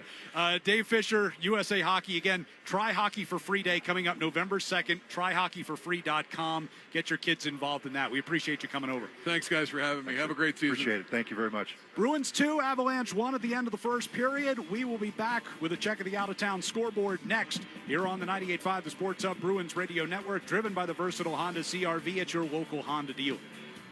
Shopify helps you sell at every stage of your business. Like that, let's put it online and see what happens stage. And the site is live. That we opened a store and need a fast checkout stage. Thanks. You're all set. That count it up and ship it around the globe stage. This one's going to Thailand. And that, wait, did we just hit 1 million orders stage? Whatever your stage, businesses that grow with Shopify. Sign up for your $1 a month trial at shopify.com/listen. Sometimes your phone breaks. Ugh. Dude. What the? Oh, seriously? Hey, life happens. But at Verizon in the Providence area, we got you. Trade in any phone from one of our top brands in any condition, guaranteed.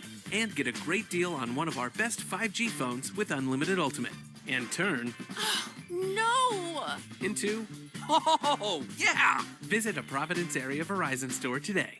At Navigant Credit Union, our customers are our owners, which means when the community thrives, we thrive.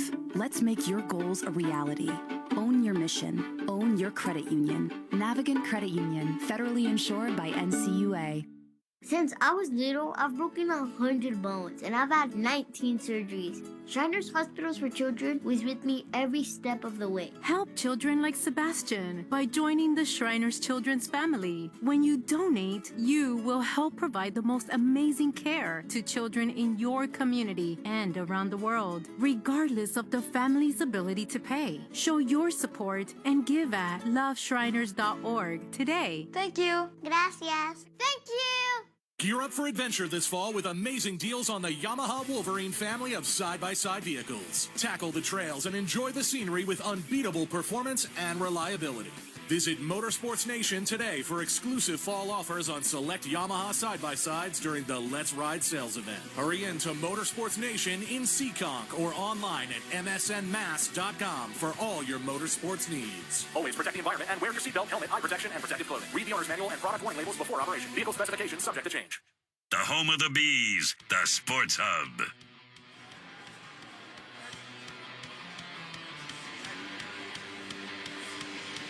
Back here in Denver, where the Bruins lead it 2-1 over the Colorado Avalanche.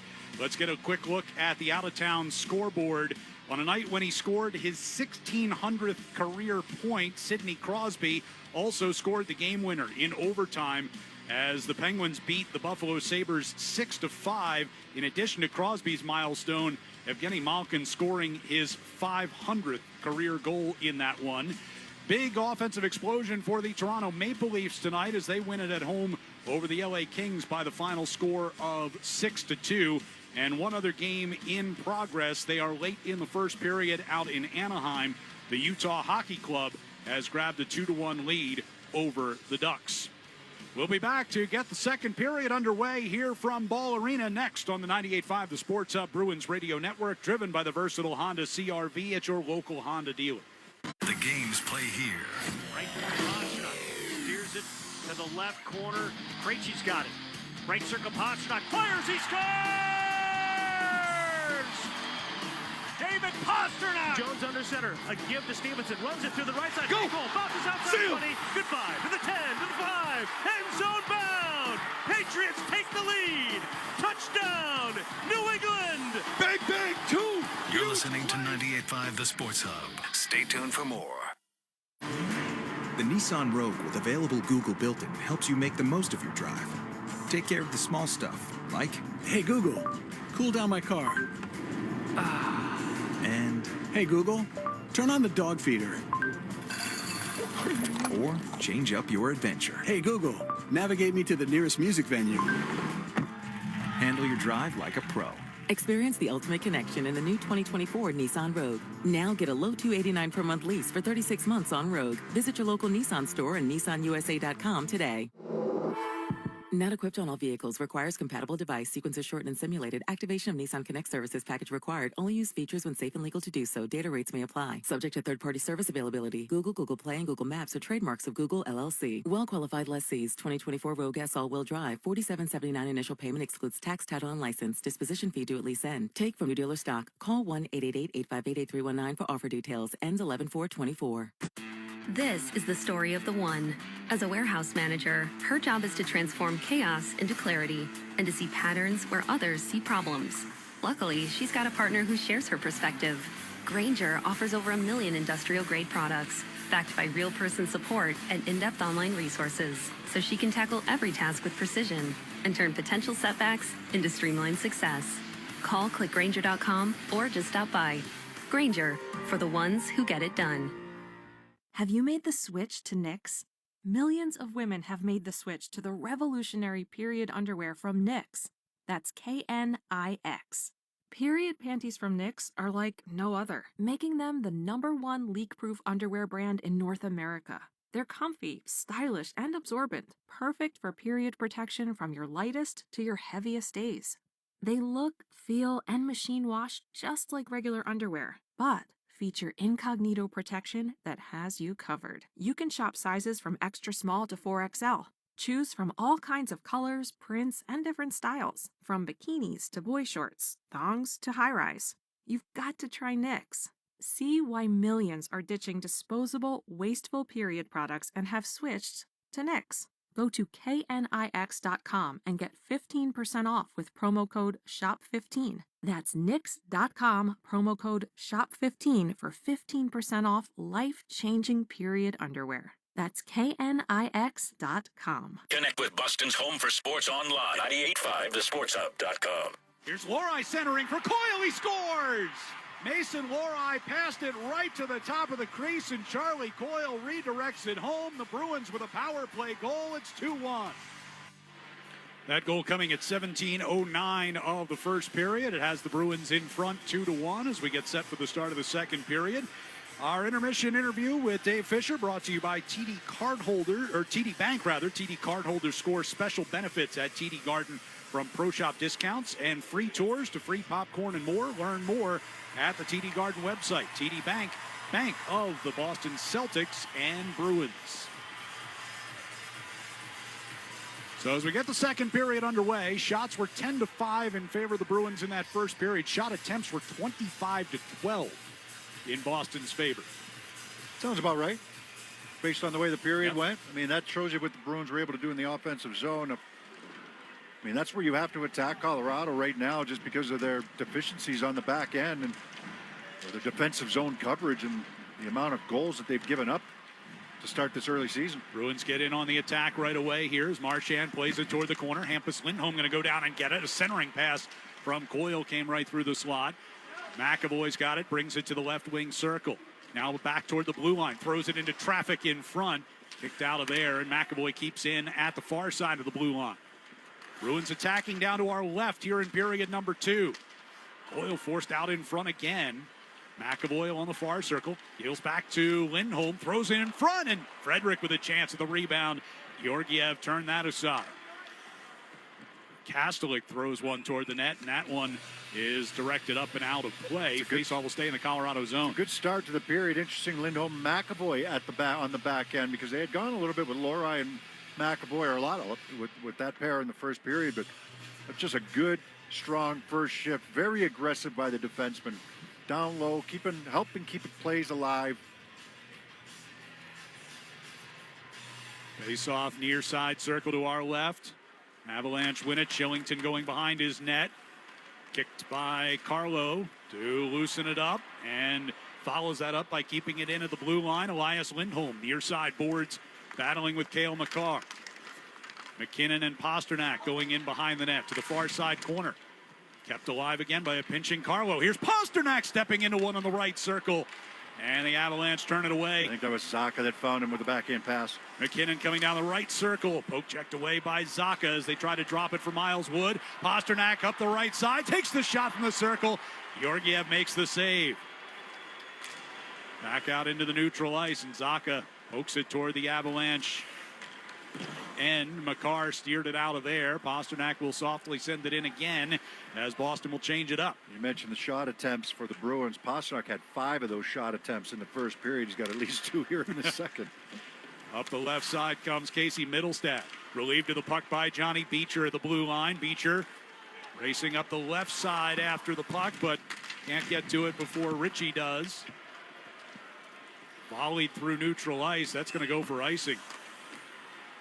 So the Bruins will get another attack zone faceoff. 2:04 to go on here in the second period, up by 1. Yeah, looking to push it as well, right? Looking to extend this lead by the way that they've started this second period. It's been good pressure. It's very early, obviously, just over 2 minutes in, but it's all been down in the Avalanche zone. It'll be Kastelik to take the faceoff against Middlestat. Far circle to our left. Avalanche control it. Makar goes behind his net, stops there. Still holding. Crowd getting a bit impatient. He moves it off to the right side. Malinsky sends it ahead for Ritchie. Offed it up at the blue line and steered back into the Avalanche zone. It'll come up short of an icing and forces Malinsky to play it. Ritchie takes it from the near circle. His pass out of the reach of Malinsky. Jones gets the Bruins back inside the Avalanche zone. In behind the net for Tufte. Tufte pivots away from Makar. A centering pass just missed Jones in front. McAvoy a chance from the top of the far circle. Georgiev doesn't know where that puck is. The officials say it's underneath him, and it is. Boy, a nice little pass from Tufte that time from the left wing circle. He's looking for Jones in front, who had made a good play out near the blue line and then attacked the net. He pulled up, throw the puck down, and then get to the front of the net. And Tufte wins a battle, tries to send that saucer pass in front for Jones. Doesn't quite connect as he gets his stick lifted, but it comes out to the right point. And then the shot comes from the right point. Georgiev, like you said, he's looking around for it. He's in the butterfly. He's looking around. He's looking over his right shoulder. He's not sure where that puck is. And eventually the whistle goes. Off the draw. Bruins keep control, get it in behind the net. Swept around toward the near side circle, and it'll be cleared out by Steinberg for Colorado. Peak. It's a pass back to the blue line for Patra, and now Tufte goes to work as he goes to the back of the net. Jones coming in to try to help out, but instead the Avalanche will break it out. Lobbed into the left wing corner. Peak. Gave a shove to Parker Kelly. Stick battle for that puck. Kelly backhands it along the far boards. Wide angle shot by DeHaan from that far side wall. Turned aside by Korpisalo. Behind the net, and Peak is there. Jones backhanded into the air, but it was partially blocked by Ross Colton. Does come out of the zone. Avalanche regain in the neutral ice. Dump in and around the far boards it goes. McKinnon steered it back behind the net. Colton got it in front, looking for Rantanen. Couldn't find the handle. Max Jones breaks the Bruins out. Chips it in to the right wing corner. Heads off as part of a change. Marchand goes crashing into the end boards along with Josh Manson. Both guys get up all right. Avalanche coming back the other way. Slowed up was Colton just outside the Boston blue line. Coyle has the puck and drops it back. 4:20 gone here in the second period. Middlestat with speed coming into the Boston zone. Tried to take the shot. It was blocked by Carlo. Marchand brings back out across the Boston line, but lost it near the center ice circle. Miles Wood plays it down the left wing boards. Korpisalo will come out and play it. It hit a fallen stick. Hampus Lindholm had to adjust quickly. Gets it on to Marchand, to Coyle, and out to center ice for Trent Frederick, batting it out of the air. Dale McCarr's got it back for Colorado. McCarr skating with some open space. Deals it off to the left side for Wood. Got through Middlestad onto the right circle. And unable to get to it was Logan O'Connor. Pasternak's got Zacha for a breakaway. Zacha takes the shot. Georgiev directs it up and over the glass. Well, the Bruins get caught in a little bit of a line change. You had some tired bodies on the ice, and Frederick and Marchand went to the bench on a change. That gave Colorado a four-man rush coming up, but because they get the four-man up and even five-man up in this rush, it's going to give up the breakaway going back the other way. So a little run-and-gun hockey, and Zacha ends up with the breakaway off the pass from Pastrnak. Georgiev fights it off with a good save. 14:48 left in the second. Bruins leading 2-1. Face off inside the Colorado zone to the left of Georgiev. 12 saves on 14 shots for him. 5 out of 6 for Korpisalo down the Bruins end. Off the draw. Zacha's got it. Back to McAvoy at center of the blue line. He throws one just wide of the far post. Zacha, near corner, sends in behind the net. Taken by Elias Lindholm. Now Pastrnak kicks it onto his stick. Centering pass was picked off. And the Avalanche will clear it out. They work it ahead for Rantanen, right wing circle. Good recovery. recovery. It back. Another breakaway. Picked off, and here's Pastrnak on a break. Oh, just out of his reach as Zacha tried to spring him. Pasternak's got it right wing circle. Drags it onto his forehand and shot blocked. It kicks out to neutral ice. Yeah, that was clear-cut breakaway. Just led him a little bit too far. Beecher now bringing down the left wing circle. Goes behind the net and forced one out in front for Kastelik. Kastelik regains behind. Here's Kepke from the left dot with a one-timer on Georgiev, who makes the save and hangs on. Bruins generating chances. 13:58 to go here in the second period, and they have a 2-1 lead on the 98.5 The Sports Hub Bruins Radio Network, driven by the versatile Honda CR-V at your local Honda dealer. Sometimes your phone breaks. Ugh. Dude. What the? Oh, seriously? Hey, life happens. But at Verizon in the Providence area, we got you. Trade in any phone from one of our top brands in any condition, guaranteed. And get a great deal on one of our best 5G phones with Unlimited Ultimate. And turn No!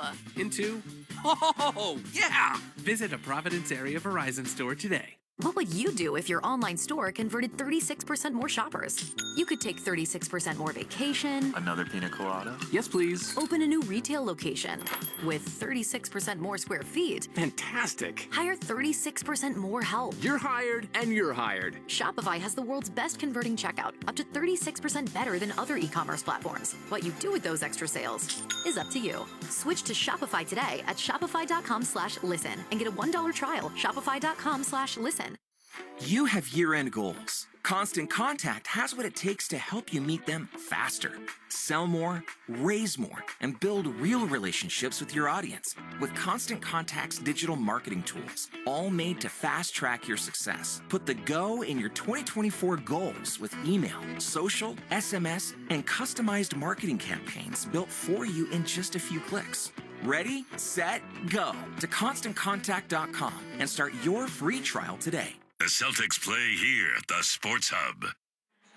Let's pause 10 seconds for station identification here on the 98.5 The Sports Hub Bruins Radio Network. Boston, the home of the Celtics, Bruins, Rams, and Patriots. Boston's home for sports is 98.5 The Sports Hub. Beasley Media Group Station. Alongside Bob Beers, I'm Ryan Johnston. 13:58 to go here in the second period. Bruins 2, Avalanche 1. We're at Ball Arena in Denver as the Bruins open a 3-game road trip. And they win a face-off in the attack zone here. Peak wires one wide of the net. Checkle on the far boards to loosen that up by Kepke. The Avalanche will control. Outlet pass got through Ivan at center ice. Who's near the Colorado line. Ivan's going to drop it back. Come to the Boston line with Kelly tipping one deep. Peak will turn to the near side of the Boston net as they go from right to left here in period number 2. Beecher redirects it deep. Georgiev came out of the net to play it. Got swatted at by Kastelik in on the forecheck. Avalanche will get it onto the attack here. A little 2-on-1 developing, and good play by McAvoy coming back to make the play. Yeah, Laurie got caught up in the wash there at that blue line as the puck was chipped by him, and it leads to the 2-on-1. McAvoy probably saving a goal there. Dale McCarr got it to Wood. Wood will step across the Boston line. Drop pass. Patra broke that up. Here's a stuffer attempt around the near side post by Wood. Kicked away by Korpisalo, and Patra going to lift one high up into the air, bouncing down on the neutral ice. Lohrei passed ahead of Marchand. Across the line he comes, and a shot off the blocker. Marchand chased down his own rebound in the slot, and his shot ends up off the glass. Marchand takes a big hit as he was after that second rebound, and now Frederick comes to his defense as everyone gathers in, and a penalty on the way. It's not even that. McKinnon was so upset that he's taken a penalty by knocking down Marchand after Marchand had 3 chances at this thing. The frustration showing from McKinnon. He's going to end up getting the penalty after the shot was taken. Actually got knocked down by Rantanen, it was not McKinnon. And then Trent Frederick and Rantanen come shoulder to shoulder, and that's what leads to the whole scrum. So it was McKinnon who's going to get the penalty for knocking down Marchand. Marchand had 3 chances at this thing. Colorado's defense is non-existent. And that's going to be really frustrating for a couple of guys up front that are so competitive. Rantanen is getting the initial penalty. I don't think there's anything after that. Rantanen felt that Marchand took a dive after the shot was taken, but interference is the call. Well after the shot was taken. So Bruins will go to the power play for the 3rd time tonight. And the puck was coming off the back wall, and Marchand was going to go try to get it by the time Rantanen was hitting him. Now, did he help it? You can debate that, but it's interference. Rantanen throwing his arms up when he saw the official throw his arm up. It's interference. Puck's not there. Should be frustrated that Marchand had 3 chances during that entire sequence right there. They've given up 3 breakaways, or at least partial breakaways here in this period. And one that should have been a breakaway for Pastrnak that was just out of his reach. So Elias Lindholm to take the face-off to get the power play started here with 12:28 to go, second period. Bruins up by 1. McAvoy from the right point. Lindholm deals off right side, and it fired in front. Zach had a chance at it. Now Marchand from the bottom of the right circle with another opportunity. McAvoy will keep it moving near side. Pastrnak is there. Sends one in front, and it's skipped on through wide of Georgiev. Far boards, they dig for it. Marchand, Zaka, Elias Lindholm pokes that on. Marchand got it to McAvoy. Left circle, Pastrnak tees one up, and Georgiev uses the blocker to send that out of play. Well, I don't know if anything got to the net or not, but the Bruins are certainly, they're feeling it offensively right now. And, whether it's them having a much better performance and winning some of those battles, that's a 50-50 puck in the corner. Bruins come out with it, rotated back out high to McAvoy. McAvoy in the left wing circle for for Pastrnak, and Pastrnak just stepping into that one.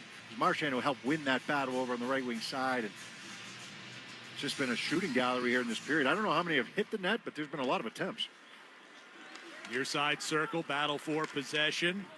Avs get it and promptly send it out of play, but it did deflect off the glass as Manson tried to clear. Faceoff will stay in the Colorado zone.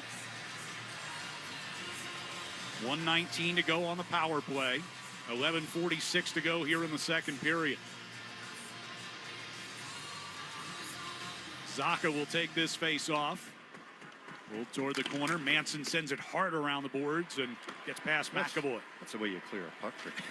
That had some mustard on it. That's a Johnny Boychuk clear.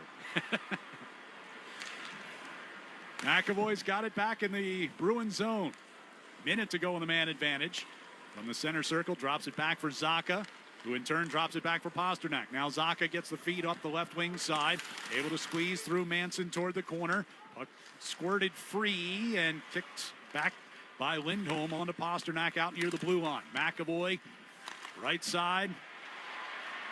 A knock to the ice. Avs get the clear. Korpisalo plays it away from the forechecking Logan O'Connor. Here's Pasternak coming through neutral ice. Not upended. From his belly, able to get it on to Marchand, and now Hampus Lindholm down the left wing circle, a centering feed, they score! And it's Pasternak who tips that one home, and the Bruins grab a 3-1 lead with their second power play goal of the night. They've just been dogged on pucks, right? Pasternak gets going up through the neutral zone this time. Gets taken down, but he keeps this play alive with second effort. And Lindholm's going to get this puck on the left wing side. Center it backdoor. Dahan cannot cover Pasternak, who's driving hard to the net from his right side after getting knocked down. And he's going to put it past a helpless Georgiev. Very similar to the goal that Coyle scored in the first period, that backdoor pass to a right shot forward coming in on the back door. That's the second effort by Pasternak. Keeps that play alive after he's getting knocked down at the offensive blue line. 4 goals in 5 games on the season for Pasternak, and the Bruins with a 2-goal cushion here as we approach the midway point of the second period. Hampus Lindholm shoots and scores! Beecher was in front. Not sure if he got a tip on this or not, but the Bruins make it 4-1. Yeah, I think it was going to be Hampus Lindholm's goal. Just get this puck through to the net. The Bruins, more importantly, fourth line comes right out after the power play. Georgiev mishandles it. Kastelik gets in and helps out. And they're going to win a battle. Get this puck back to the point. Beecher with the traffic in front. Georgiev can't see it, but he's the guy that kind of turns it over. And relentless follow up a goal with the fourth line shift. Win a faceoff. Get it deep. Get in on the forecheck. Win a battle. And Colorado team defense right now really under siege. Just 13 seconds apart on those goals, and it's 4-1. Puck in the Boston zone here. Patra plays it up the boards, looking to clear, could not. Ritchie got it back down in the right wing corner where Middlestat gets hit and held by Zadorov in the near side corner. Round to the far side it goes, and Jones giving chase over by the hash marks. He's locked up with Girard. Back toward Ritchie from the blue line, backhands it in behind the Bruins net. Peak will keep it moving toward the near side for Tufte. And Tufte's second effort helps it out of the zone, and Patra took a hit from Steinberg and is a little slow in getting up, and Zadorov's going to grab Steinberg. The gloves come off. Steinberg trying to throw rights right away, pulls Zadorov in tight, and down they go onto the ice. Steinberg, he caught Patra with a pretty good hit just outside the blue line. We'll see what penalties are called here. I would imagine that Zadorov might have a little cut on his forehead. Steinberg wasn't fooling around. He was ready to go. Steinberg in his NHL debut just got called up from their AHL club, Colorado Eagles, this morning. See what they call here. You know, Zadorov came after him, but the gloves were off at the same time. So, in fact, Steinberg's were off even first. But officials try to sort it out. We'll sort it out when we get back. 9:44 to go in the second period. Bruins 4, Avalanche 1. Here on the 98.5 The Sports Hub Bruins Radio Network, driven by the versatile Honda CR-V at your local Honda dealer. This is the story of the one. As a facility technician installing a new welding station, he knows getting the ventilation right is critical for safety. That's why when questions arise, there's Grainger. Grainger offers detailed technical product information online at his fingertips, so it's easy to find what he needs. Because when it comes to safety, having answers means he and his people can breathe a little easier. Call, click Grainger.com, or just stop by. Grainger, for the ones who get it done. Hey, just the socks. Thanks. Great. Name, birthday, email address, shipping address, billing address. How many fire hydrants do you see? How'd you hear about us? Can we text you? Forget it. If your online store doesn't use Shopify for checkout, your customers will just, well, check out. Shopify has the world's best converting checkout, up to 36% better than other leading e-commerce platforms. That means fewer abandoned carts and more for your business. So switch to Shopify at shopify.com/listen and get a $1 trial. Shopify.com/listen. While you can't turn back the clock, You can shape the future of your skin in just 7 days with Clarins' new Double Serum. With 22 plants and 5 molecules, this high-tech dual formula fights both natural signs of aging and environmental aggressors. Minimize pores and fine lines and get firmer, smoother, glowing skin with Clarins Double Serum. Go to clarins.com/sound and get Double Serum for 10% off a free 8-piece gift plus free shipping on your first order. That's clarins.com/sound with promo code SOUND. Listen live. Check out our podcast with the 98.5 The Sports Hub app. Hampus Lindholm, Brad Marchand get the assists on David Pasternak's power play goal with the helpers on that goal. The Shaw's and Star Market Foundation donates another $200 to the Greater Boston Food Bank to help fight food insecurity. Learn more about Feeding the Puck for families at 985thesportshub.com/feedthepuck. Just 13 seconds later, Hampus Lindholm at 9:22 made it 4-1 Bruins with a goal credited unassisted right now. Yeah, I would like to have seen Kaslik get an assist on that. He was instrumental in that. They might add one afterwards, but it looks like the Bruins are going to go shorthanded here. Zadorov gets the extra 2, which you kind of expected. It's a slashing minor. Yeah. So it's a way to give him an extra 2 without giving him an instigator. Sure. So he'll sit for 7 minutes. And Steinberg for 5.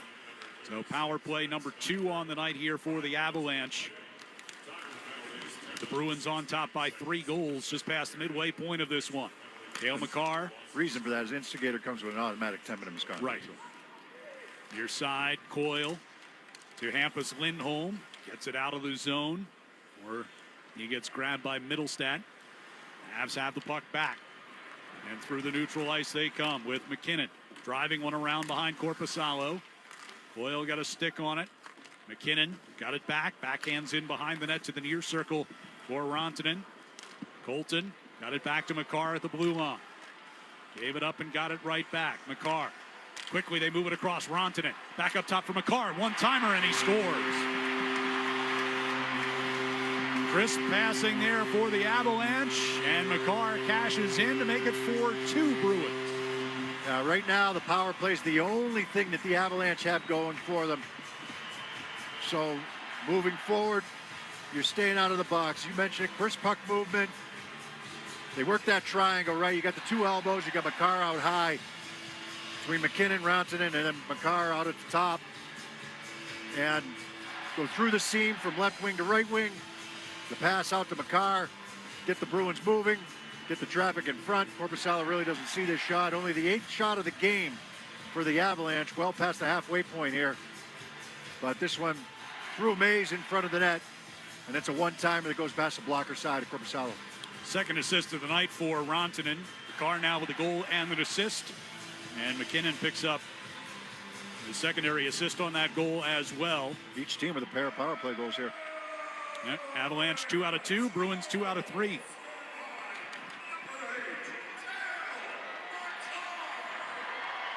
So with 8:36 to go here in the second period, Bruins lead trimmed back to 2. Yeah, it's hockey season. It's a perfect time to replace your old boiler with a new Peerless boiler. Don't wait until you have no heat. Go to peerlessboilers.com for a dealer near you. And remember, Peerless Boilers, the world's best built boilers. Face off here at center ice with Kastelik and Parker Kelly doing the honors. Kastelik won it. McAvoy from the red line plays it down into the right wing corner. Spinning in behind the Colorado net. Back around to the far side. McAvoy able to keep in at the blue line. Pasternak now in the far corner. Brings the puck toward the hash marks and wheels it back in behind the net. This is Koepke. Stepping in behind the net. Gets squeezed off of it by Malinsky. Avalanche will get it out. Brought ahead by DeHaan, who sends it down the left wing boards and in behind Korpisalo. Lorine quickly ahead out to the neutral ice for Pasternak, who keeps it moving forward. Bruins changing up. Pasternak now turns and heads off as the Avalanche come forward. It'll be Mance way to the end boards of the Boston zone. Coyle got it from Marchand, breaks it out. Coyle to the center ice circle, bounces one into the crease and forced Georgiev to play the short hopper. It's Coyle stepping in behind the net. Frederick goes up top here to Peak. Peak walks it toward the right wing boards. Frederick trying to tuck it in on the far side post, and Georgiev covers up that loose rebound. Right back to work, right? Don't let that goal deter you. Get right back to work in the offensive zone. Where the Avalanche most vulnerable right now? Defensive zone, right? I mean, no question about it. The Bruins have been able to exploit that most of the night. You got the 2-goal lead. Even though there's 2 power play goals, I mean, we looked at the shot attempts in that last stoppage, right? It was so lopsided right now, and that gives you a pretty good indication of the way that this game has gone so far. Avalanche came into this game having been outscored 20-10 in their first 3 this season, and goals against average as a team of 6.67. They'll bring the puck behind their own net. Long pass from Makar to Rantanen into the Boston zone. Colton had it knocked off his stick by Hampus Lindholm. Colton able to regain it around to the far side. Skating onto it was McKinnon. Pivots away from Frederick to Colton at the back of the net. Trying to force it out in front off the leg of Hampus Lindholm instead. McKinnon's got it back on the right wing circle. He sends one in front. Save made. Korpisalo down on his side. I think made a second save. And that puck is covered up in the crease. Yeah, I haven't seen a lot of this from the Avalanche in this game, and especially in this period, but Rantanen and McKinnon get themselves moving. You know, if it's one-on-one isolation, McKinnon can make you miss, and you don't want to reach in and take a penalty, so you got to be careful. They want to try to double team in those situations, but the Bruins were a little slow to double team there, and McKinnon's able to get this pass out in front, a little scramble in front with everybody chipping away at it or digging away at it for the Avalanche, but that puck stays out. Somewhere in there, Korpisalo made a terrific save, getting the paddle of the stick down near the goal line. And it was very close to being a penalty shot with McAvoy putting his hand on it. I think that's what the fans are seeing on the big screen right now. It ended up, Korpisalo ended up covering it with his blocker. He dropped his stick and covered it with the blocker while he was still down on his side. Now the Bruins with the puck. As they come out of their zone, Zacha goes left side for Pasternak. He will lift it down to the right wing corner. Zacha gets there first against Shillington. Shillington hits the deck. Checked by McKinnon. Knocked down Elias Lindholm. Ivan will play it into the middle of his own zone here for Makar. 6:20 to go, second period. Hills in behind Korpisalo. Shot out of there by Hampus Lindholm. Pasternak deals it out to the neutral ice. Zacha one touched it along for Elias Lindholm. Pasternak got tangled behind the play with Manson. And now out in the neutral ice. Parker Kelly. He took a run. He took a run at Hampus Lindholm right at center ice. And I don't know whether Lindholm just got his arm up to protect himself or just Kelly just took the worst of it. I don't believe there's a penalty coming here. Kelly tried to step up on him. Lindholm saw him coming after he dumped the puck in. No, nothing. Just a big collision. Kelly's helmet came flying off.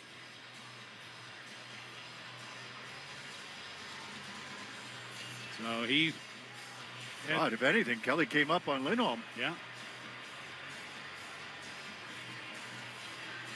Kelly a little shaken up, getting looked at over on the bench. Oh, it's the stick of Lindholm that caught him. After he dumped the puck in, it's a follow-through. And that's what caught him. So it was a collision, but the stick of Lindholm was up after the follow-through. There's Middlestad into the offensive zone for the Avalanche. Puck pulled out in front here by Gobelenko. Well, Avalanche were looking for some jump, and they got it with that shift by McKinnon and Rantanen, and they're trying to kind of piggyback on that to get themselves going here tail end of this second period. Matra able to pop it out toward the red line. Dumped right back in here by Malinsky. Because 5-on-5, the ice has been lopsided most of this period. Peak to Lorai. Lorai, long pass across ice, far side for Jones. Steps into the Avalanche zone. Banks it off the boards toward the corner. Patra there as well as Jones against three burgundy sweaters. Through the wickets out of the blue line for Carlo, but he'll skate back onto it. McAvoy's got it from his own blue line. Pass ahead, tipped on into the attack zone by Kastelik. DeHaan will pivot back up ice and lofts one toward the Boston line. Rantanen tried to backhand one toward the slot, picked off by McAvoy. Cleared by Koepke, kicking it onto his stick is Kastelic on the right wing circle.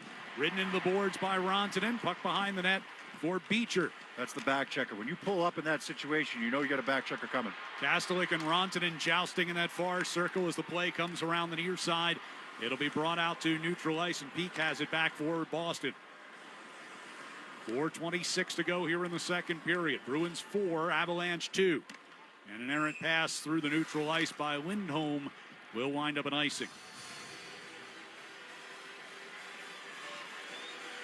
Yeah, most of it's been good. The Avalanche trying to wrestle some of that momentum away that the Bruins have had at 5-on-5. And they had that one good chance at 5-on-5 here in the second period. Other than that, they haven't really had much. So the discipline has to come into effect here for the Bruins. Get back to that relentless forecheck that they've had throughout most of this game. Coyle wins the draw cleanly into the far corner, and Peak will lift it up and out of the zone. Glove down back at his own blue line by Makar. His pass picked off by Coyle, lobbed back on into the offensive zone. And Frederick in the near corner giving chase. Instead, the Avalanche will bring it out. In across the Boston line. Pass intended for Ritchie. Broken up by Hampus Lindholm. Colton steals one back just outside the Boston line, and he'll send it in behind Korpisalo, who comes out to play it. Hampus moved it along for Coyle, who drops it back now. Lindholm will pass it to the near side. Nobody there, and that's going to go all the way down for icing. 2 icings in a row. So one was an errant pass. That one just goes all the way down. Fans of Boston Bruins Foundation, David Pasternak, 98.5 The Sports Hub, all teaming up for the 5th annual Pucks and Paddles Ping Pong Tournament, November 20th at House of Blues, Boston. Purchase a VIP ticket for the tournament, and including a Bruins meet and greet, visit bostonbruins.com/ping pong. Zadorov coming out of the penalty box after serving his 7 minutes. He'll head to the Bruins bench, get some stick taps from his teammates. Face off in the Bruins zone. McKinnon's got it along the far wall. Forced off it in the corner. Middlestat gets it back to McKinnon. Middlestat now on the hash marks far side. They'll work it for Makar coming to the left wing circle, but Peak knocked it off his stick. McKinnon behind the net. Deals it off to that right wing circle for Girard. Back to Makar. McKinnon on the far side of the face-off circle, and Zacha knocks away a pass. Yeah, you get 2 forwards off the ice, but the rest of the guys got to stay. Out in the neutral ice, Makar deals over to the far side and rifled back in deep again by McKinnon. Peak from the end boards to the far side.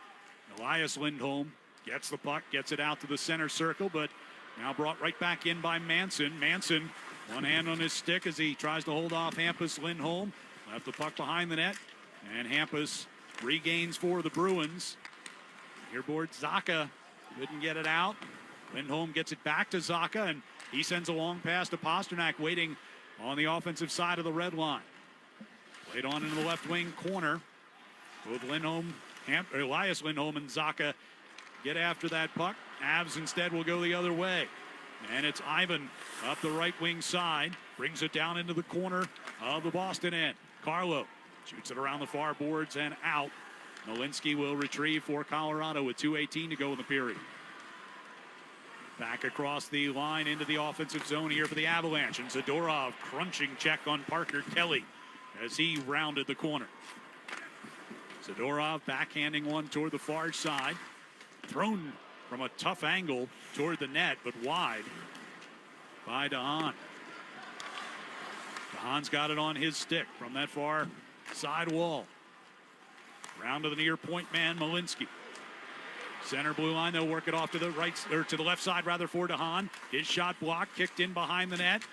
Kastelic wiped out DeHaan, centering pass, and one-timer broken up as Miles Wood was set up in the slot. Minute 31 to go in the period. Avalanche keeping it alive here. Shot wide by DeHaan, kicked right back out in front. Wood had another chance, and Korpisalo turned that one aside. DeHaan near the far side of the blue line. Brings it to the middle. Goes to the right circle for Colton. Colton tried to get a shot, couldn't get it through. Has it back along the near boards. And Hahn misplays at the blue line, lost it out of the zone. Tired group. They need some bodies off the ice on this change. Colton gets it back in just onside.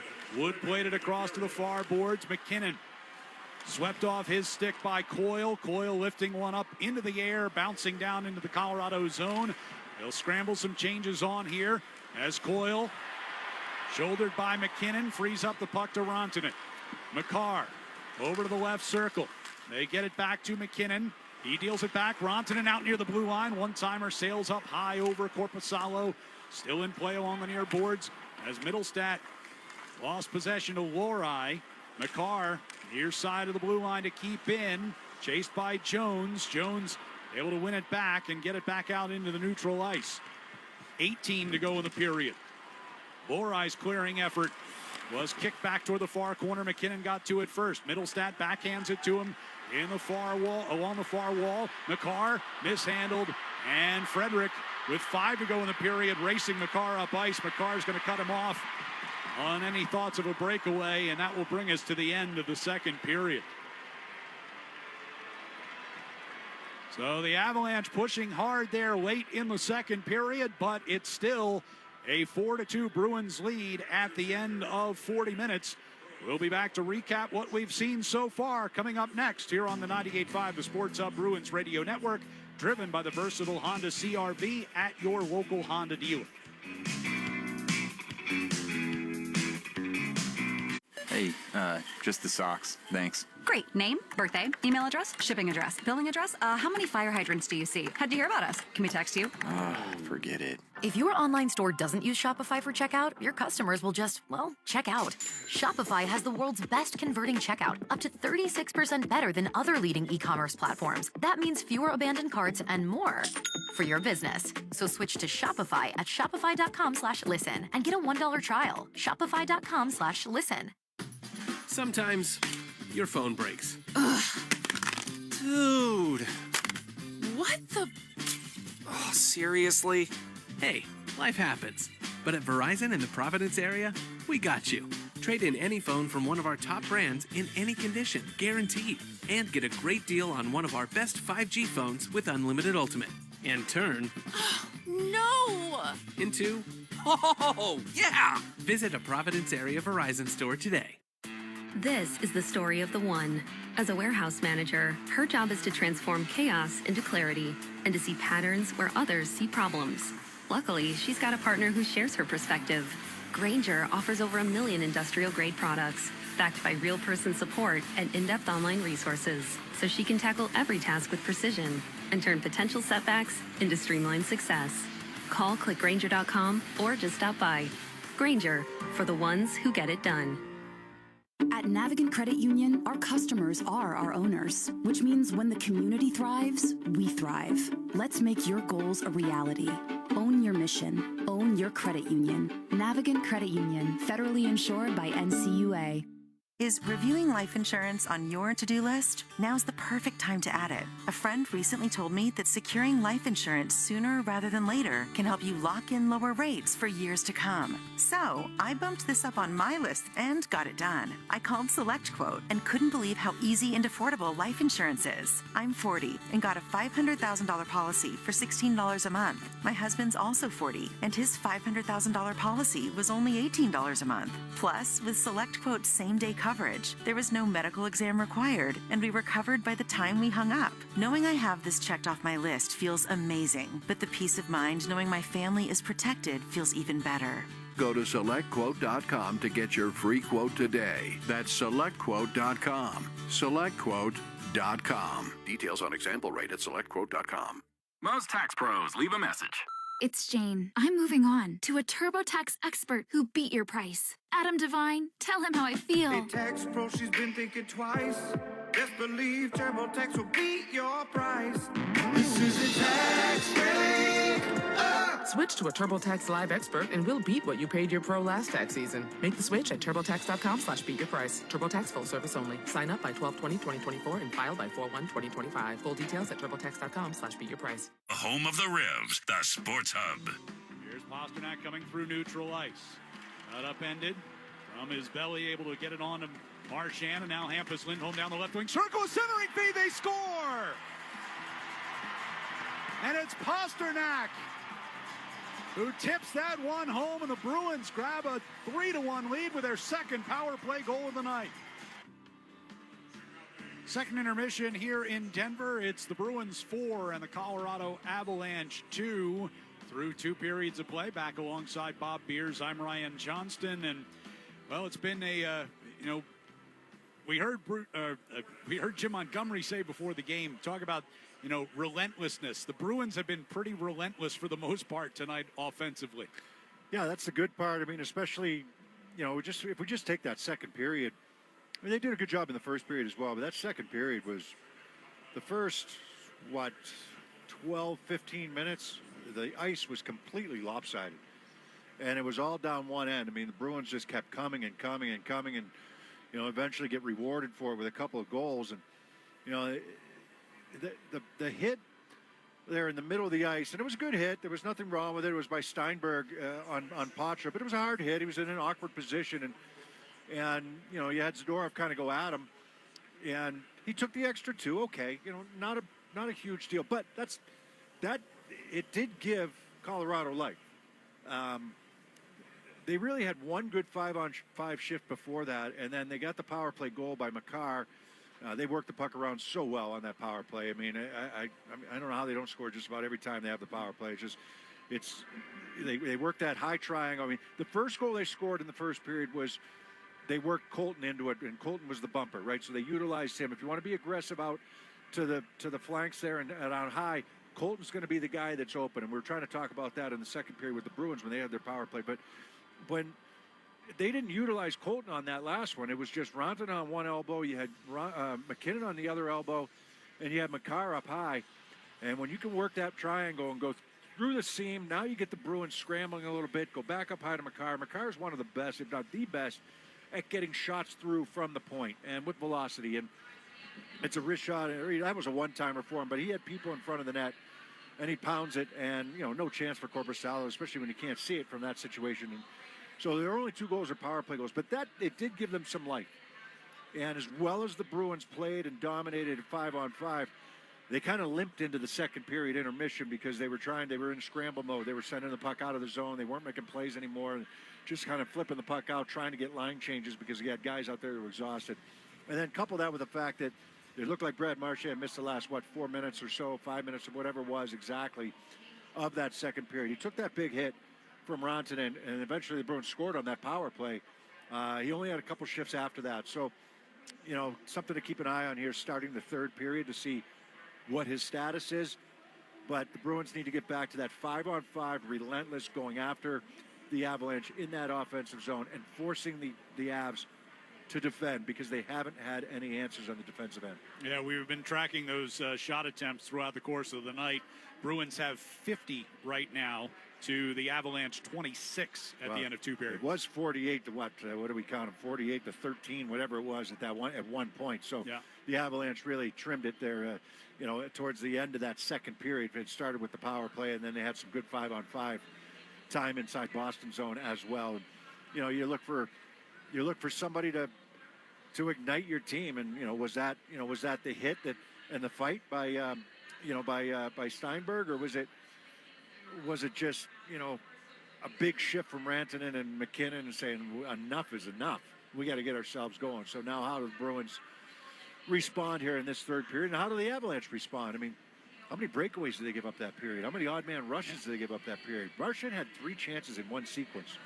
You had the first chance off the rush, came around the net, had a second opportunity, had a third opportunity before Rantanen finally knocked him down on the interference call. I mean, they're not in sync right now, the Avalanche are, and the Bruins need to take full advantage of that when they can. So it's a 4-2 lead for the Bruins as we head toward the third period, and it's time to get our music of the game, brought to you by Live Nation.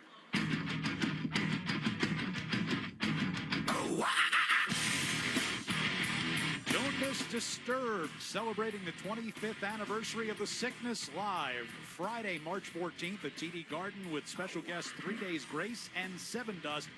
Get your tickets starting Friday at livenation.com.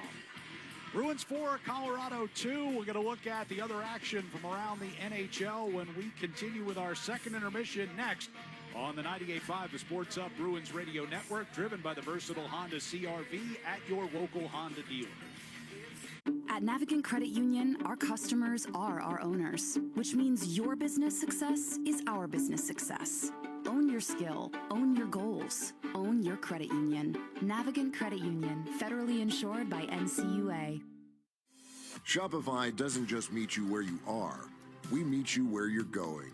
Shopify is the only commerce platform relentlessly focused on one thing and one thing only: commerce.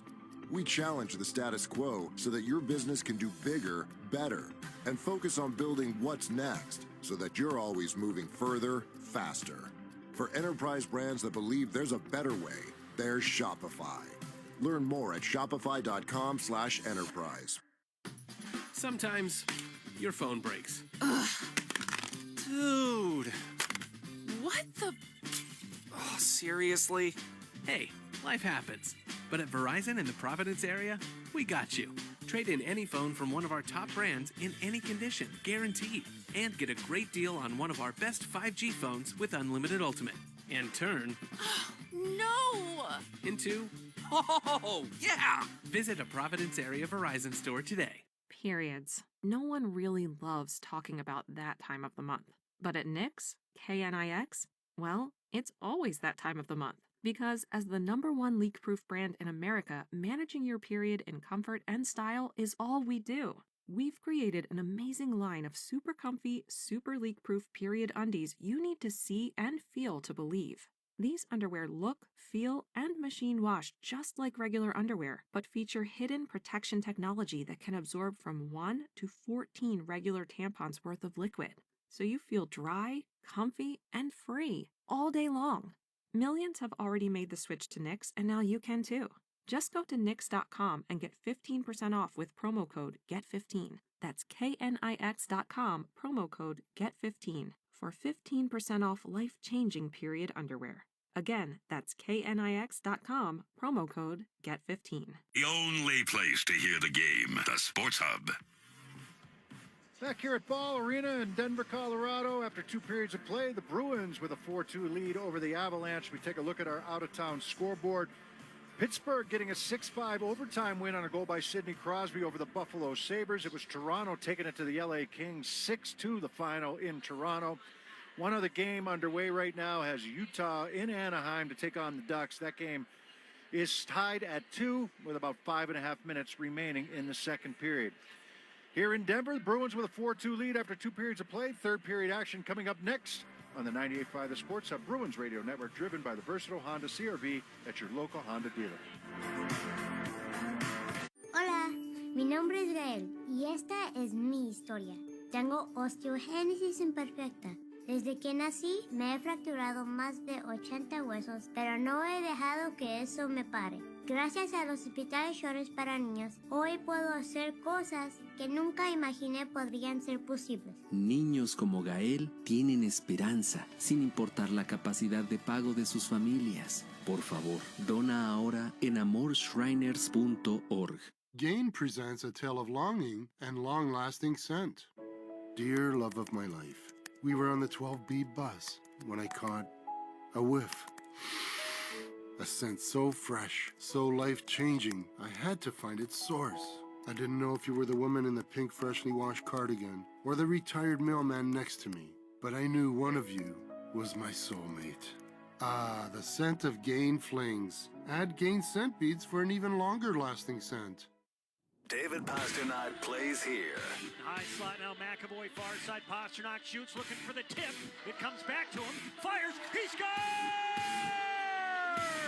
He's got another! Marchand, high slot, looks back door, swings it across, popping out Pasternak, shoots, he scores! Marchand's got it, right circle, Bergeron to Pasternak, shoots, he scores! This is the home of the Bees. 98.5 The Sports Hub. While you can't turn back the clock, you can shape the future of your skin in just 7 days with Clarins' new Double Serum. With 22 plants and 5 molecules, this high-tech dual formula fights both natural signs of aging and environmental aggressors. Minimize pores and fine lines and get firmer, smoother, glowing skin with Clarins Double Serum. Go to clarins.com/sound and get Double Serum for 10% off a free 8-piece gift plus free shipping on your first order. That's clarins.com/sound with promo code SOUND. AI might be the most important new computer technology ever, but AI needs a lot of processing speed, and that gets expensive fast. Upgrade to the next generation of the cloud, Oracle Cloud Infrastructure, or OCI. OCI is a single platform for your infrastructure, database, application development, and AI needs. Do more and spend less, like Uber, 8x8, and Databricks Mosaic. Take a free test drive of OCI at oracle.com/Skyview. That's oracle.com/Skyview. Thumbtack presents the ins and outs of caring for your home. Out. Indecision, overthinking, second-guessing every choice you make. In. Plans and guides that make it easy to get home projects done. Out. Beige on beige on beige. In. Knowing what to do, when to do it, and who to hire. Start caring for your home with confidence. Download Thumbtack today. My values have not changed. I will not ban fracking. Roll the tape. There's no question I'm in favor of banning fracking. Access to health care should be a right. Roll the tape. So for people out there who like their insurance, they don't get to keep it. Let's eliminate all of that. She was big on defund the police. Roll the tape. Defund the police. We need to reimagine how we are creating safety. I would enforce our laws with people who cross our border. Roll the tape. An undocumented immigrant is not a criminal. Guilty. Aid for America is responsible for the content of this advertising. If you see me stopped in the McDonald's drive-thru, just staring at the menu with my "what should I order" face, don't interrupt. It's the most important decision I'll make all day. And what could be better than two of your favorites for $3.99? Like the McDouble, McChicken, or 6-piece McNuggets. So stop in for twice the delicious. Price and participation may vary, cannot be combined with any other offer. Single item at regular price. Where'd you get those shoes? Easy. They're from DSW. Because DSW has the exact right shoes for whatever you're into right now. You know, like the sneakers that make office hours feel like happy hour. The boots that turn grocery aisles into runways. And all the styles that show off the many sides of you, from daydreamer to multitasker and everything in between. Because you do it all in really great shoes. Find a shoe for every you at your DSW store or DSW.com. Felger and Maz, afternoons 2 to 6 on the Sports Hub. This is a black and gold flashback. So the Bruins with Savard along with Sturm and Ryder up front. Savard feeds it in front, score! That went in off Romada on the doorstep. Ryder coming over the line left side, cuts across the high slot into the right wing circle. Savard a drive and he scores! Mark Savard from the right wing circle beats Turco. His second of the game, and the Bruins have a 3-0 lead. And it's a shutout for Tim Thomas, as the Bruins win it in Dallas tonight by a final of 3-0. That flashback takes us back to this date in Bruins history in 2009. Mark Savard, a pair of goals. Tim Thomas, 27-save shutout as the Bruins beat the Dallas Stars 3-0 in what was the Bruins' first road game of the season. Here tonight, this year's Bruins playing their second road game of the season. They have a 4-2 lead as we go to the third period. Cole Koepke getting them on the board at 13:46 of the first from Peak and Zadorov.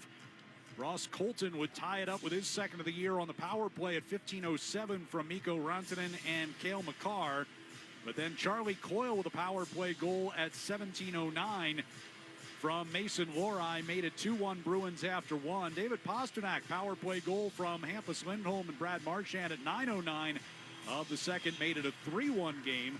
Hampus Lindholm would follow that up with an unassisted goal just 13 seconds later at 9:22 to make it 4-1. But then Makar cashed in on the power play from Rantanen and Nathan McKinnon at 11:15 of the second. And that is where we stand, 4-2 Bruins at the end of two. Shots on goal through two periods, 21-11 in favor of Boston, putting an 11-6 edge in that second period. Yeah, I think Marchand took a couple hits in that second period, one by Manson, the other one by Rantanen. And he ended up going down the hallway towards the locker room towards the end of that second period. And I do not see him on the Bruins bench right now. So the puck comes behind the Boston net here off the drop. Thrown to the net. Korpisalo made the save. And the rebound swept into the corner. But the Avalanche get right on it. Back to the far point for Manson.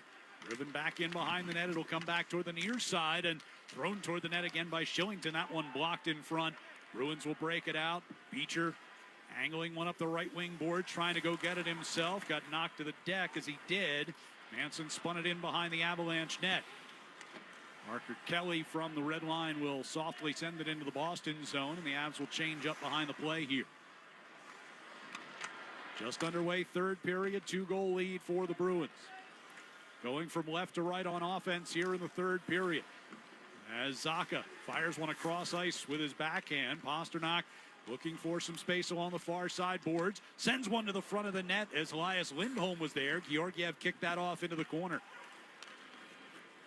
Rantanen sends the feed out to neutral ice. McKinnon angled toward the boards by Carlo. Rides him off into the glass. Makar played it back toward the corner. Little give and go. Makar coming to the front of the net. He had Colton. Thought he did, and it was blocked. I mean, we had a penalty coming up here against the Avs as the Bruins with possession of the puck. I think Makar would love to have that one back. I mean, he's walking in wide open that time and tried to make that pass. The Bruins didn't clear it. Makar picks it up on the right side. A little give and go. So the Bruins go by him, and he tried to make a pass across. Brandon Carlo ends up sliding to block that pass attempted for Colton. And Pasternak kind of chicken wings this stick to make sure that it's kind of a hooking call. He's saying the same thing the other way. If it happened to one of the Bruins players, he made sure that someone got called. Rantanen goes for hooking. He won't be happy. He took the one in the second period that led to the Bruins goal. Power play goal. Bruins 2 out of 3 on the power play tonight. Get an early opportunity here in the third to try to increase this 2-goal lead.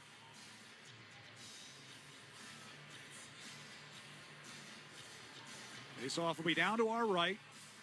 Coyle will take the draw. Frederick in the slot. Yep. Patro on the right wing boards. I will say this: Rantanen got the stick in on Pasternak's hands, and then he dropped his stick. So you know what? I'll go back on it. Pasternak didn't chicken wing him. He got the stick in on his hands and then dropped it open. That wouldn't get called.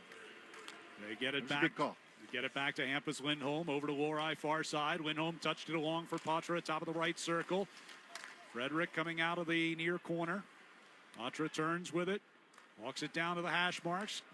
Frederick gives it right back to him. Hampus Lindholm, center blue line. Patra tried a one-touch pass, broken up by Girard, who lost his stick. He heads back to the bench as the Bruins get right back in on the attack here. Patra hit that fallen stick and lost it to Logan O'Connor, who sends it the length of the ice. Patra a little frustrated with himself there. Had an opportunity as Girard was trying to get to the bench, at least to get a new stick or to get somebody else out there. And they had him outnumbered O'Connor at that offensive blue line, but he couldn't make a play. Partly because of the broken stick. Left side, here's Kastelik. He'll push it back toward the blue line, and McAvoy stepping into the left circle shot. Kicked away, and then Zacha with a chance of the rebound. Couldn't find the net. Oh, he had a good chance. Might have been a little bit of a rolling puck, and he had to get it upstairs because Georgiev was diving to his left. Kastelik will bring across the blue line. 48 to go on the power play. Zacha will come back to get it. It's a little bit of a reward, huh? Kastelik? Kastelik is out there in place of Marchand. Yeah. Marchand back in the locker room. But Kastelik can play the bumper, and you can move Lindholm over to one of the elbows. There's Pasternak trying to feed it back to McAvoy near the blue line, just out of his reach. It'll go all the way down to Korpisalo. 23 seconds left on the man advantage. McAvoy from his own blue line. Drops it off for Elias Lindholm. Hands to Zacha. Now back to the far side. It'll be played down deep for Lindholm, giving chase. Chance to clear, and they do with Kiviranta sending it out of the zone. Dumped back in by Coyle. Power play comes to an end. The Avalanche at full strength with 16:12 to go. 4-2, Bruins have the lead. McKinnon couldn't catch up to a pass to the Boston blue line. Max Jones turning it up ice here for the Bruins. In across the Colorado line, and a shot. Blocker save Georgiev. That's good speed from Jones. Get those feet moving through the neutral zone. Beat the first forechecker. Zadorov Sends it around behind the Colorado net. Tufte cuts back down toward the corner himself. Moving toward the side of the net. Rantanen forced him in behind. Loosened up the puck, and Girard with some space to try to clear. Oh, God. You got to be kidding me.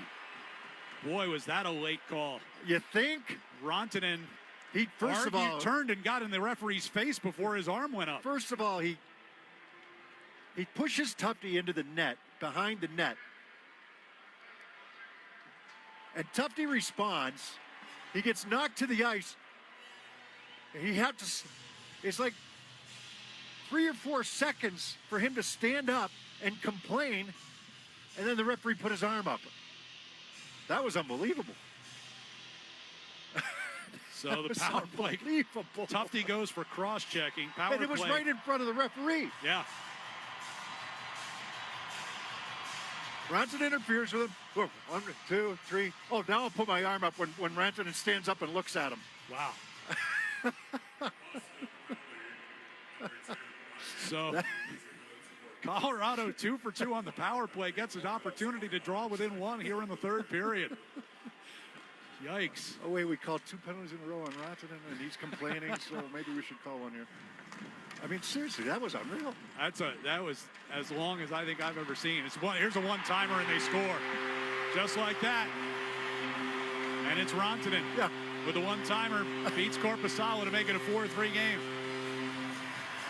That is an unbelievable sequence right there. Now, the Bruins aren't able to kill a penalty so far today, which is a major problem against a good power play team. But how that penalty sequence was called was just,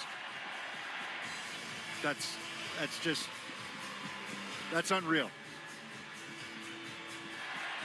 Well, Makar sets up Rantanen. That'll be the 3rd point for each of them. A goal and 2 assists apiece. And it's a 1-goal game with 15:08 to go. All 3 of them on the power play. Yep. And I don't blame Tufte for this at all. He gets interfered with initially.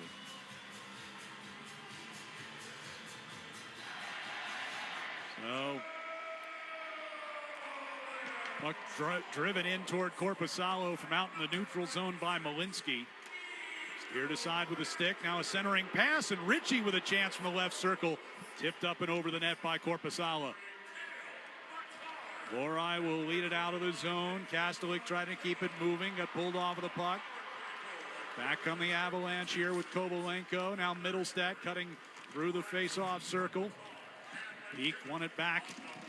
Whips it in the direction of Jones, who bats it out of the neutral. Bats it out into the neutral zone. Middlestat will drop it off for DeHaan inside the Boston end. Swept back around to the far side, and Wood backhands one for Steinberg. Kept it moving around toward the near side circle. Batted back in behind the Bruin net, but Avalanche went off for a change, so Boston will get a chance to clear here. Peak redirects a Lohrei pass in off the end boards. It came kicking out into the crease, and Georgiev just let it sit there for a moment. Been shaky on some of those dump-ins, has he not? Pasternak had it taken by Parker Kelly. Kelly dragging it out into the neutral ice. Wood steps across the Boston line, gets knocked to the deck, and he's hurt. One-timer by Manson went well wide of the net. Well, he took a hit from Pasternak after he dropped that puck. They blow the play dead. But I don't think it's his head. I think he's holding his wrist or his hand, his arm. And he's on all fours as the athletic trainer comes out to take a look at him.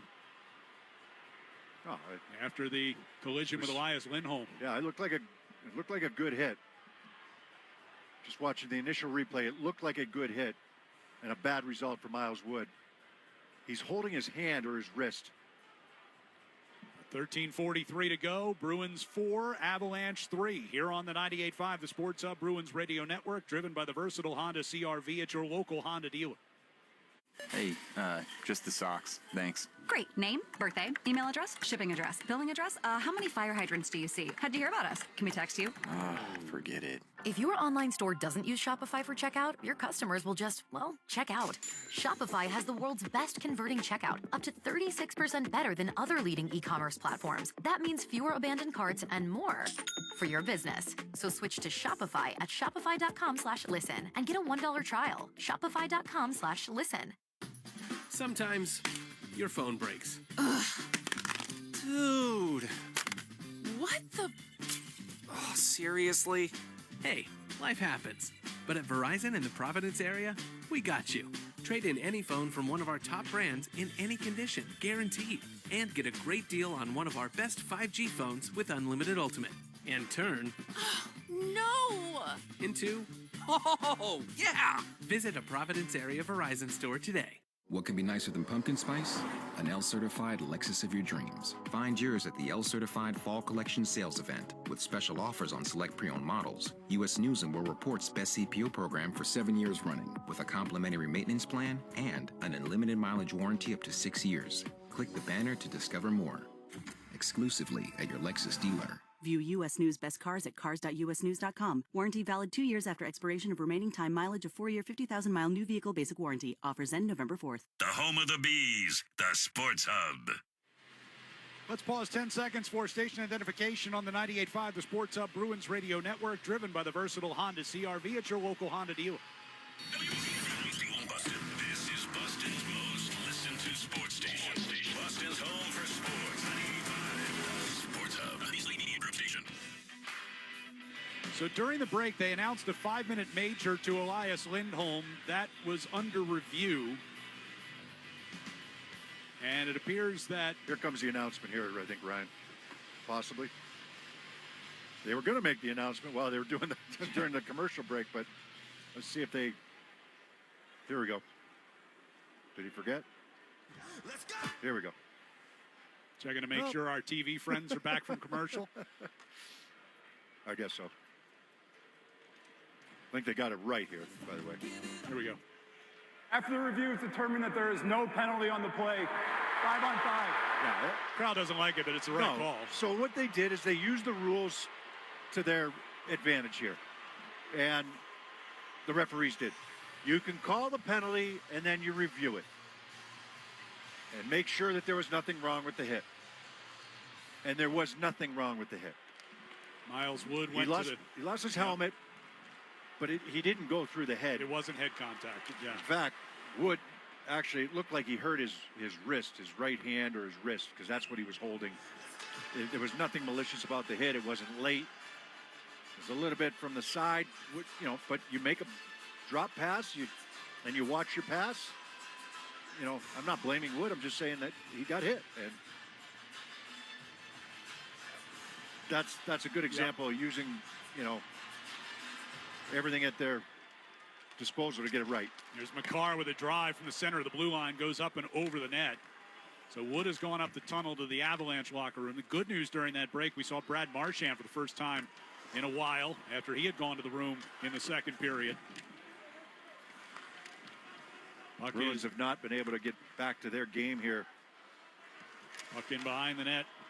Knocked away from Rantanen and taken by Hampus Lindholm. He'll work its way out to the blue line. Marchand gets knocked down to the red line as the puck came in his direction. Makar played for McKinnon just inside the Boston line. Makar to the left circle. Shot blocked. And it'll be played up the near boards by Carlo. Pass hit Pasternak in the skate coming through the neutral zone. Avalanche have it back with Rantanen going behind his own net. 12:37 to go. 4-3 Bruins have the lead here on the road. Makar sends a long pass up the right side. Redirected. No, it was not redirected. It's an icing. It's hockey season is the perfect time to replace your old boiler with a new Peerless boiler. Don't wait until you have no heat. Go to peerlessboilers.com for a dealer near you. And remember, Peerless Boilers, the world's best built boilers. 5 total power play goals in this game tonight. Colorado 3 out of 3. Boston 2 out of 4 on their opportunities. Face-off win by the Avalanche. Makar will play it off the far boards to Logan O'Connor. Make wide pass. DeHaan picks it up off of Karam. Drives it into the near corner. Wrapped around far side. And Zadorov there for the Bruins. McAvoy picks it up from him. Carries it up to the red line. Sends it softly in across the line. Elias Lindholm able to get a stick on that and help keep it alive. Chance to clear for Manson now, and he does off the far glass.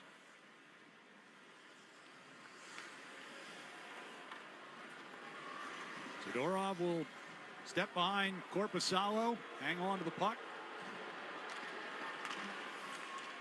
Pass up the left side was deflected, but got to Beecher, and he dumps it in. Haven't liked that setup breakout that the Bruins have had.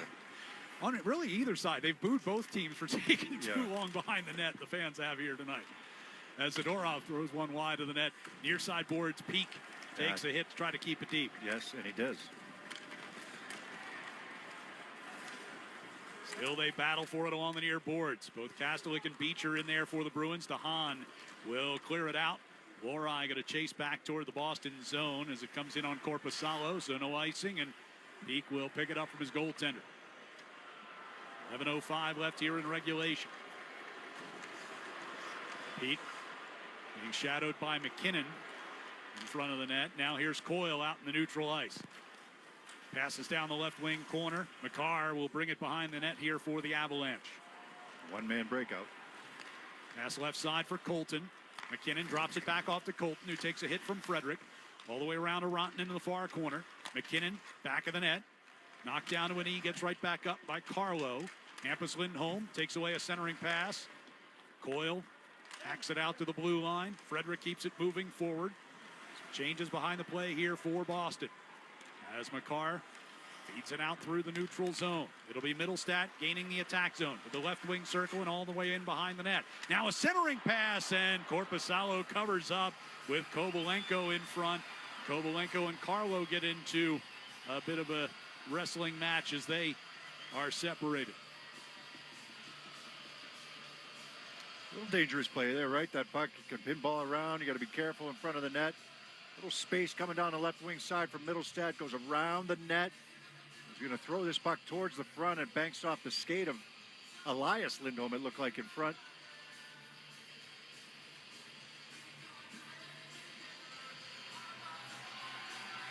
Face off to the right of Korpisalo. Avalanche won it, but the Bruins take away courtesy of Zacha. Pasternak working his way up the right wing side. Will pull up the right circle. Brings it back toward the blue line under pressure. Wheels it down toward the corner. For all the good things the Bruins did in the first and, partway through a lot of the second period, they have not been able to establish that forecheck yet here in the third. Zacha got it to McAvoy. Return pass picked off by Middlestat. Through neutral ice comes Kovalenko and into the Boston zone before he's shoved down by Zadorov on the far wall. McAvoy carries out to his own blue line. Swings a pass left side. Koepke taken to the boards by Manson as he tried to carry that puck toward the corner. Been a physical game. On back of the net. Pressured by Kastelik.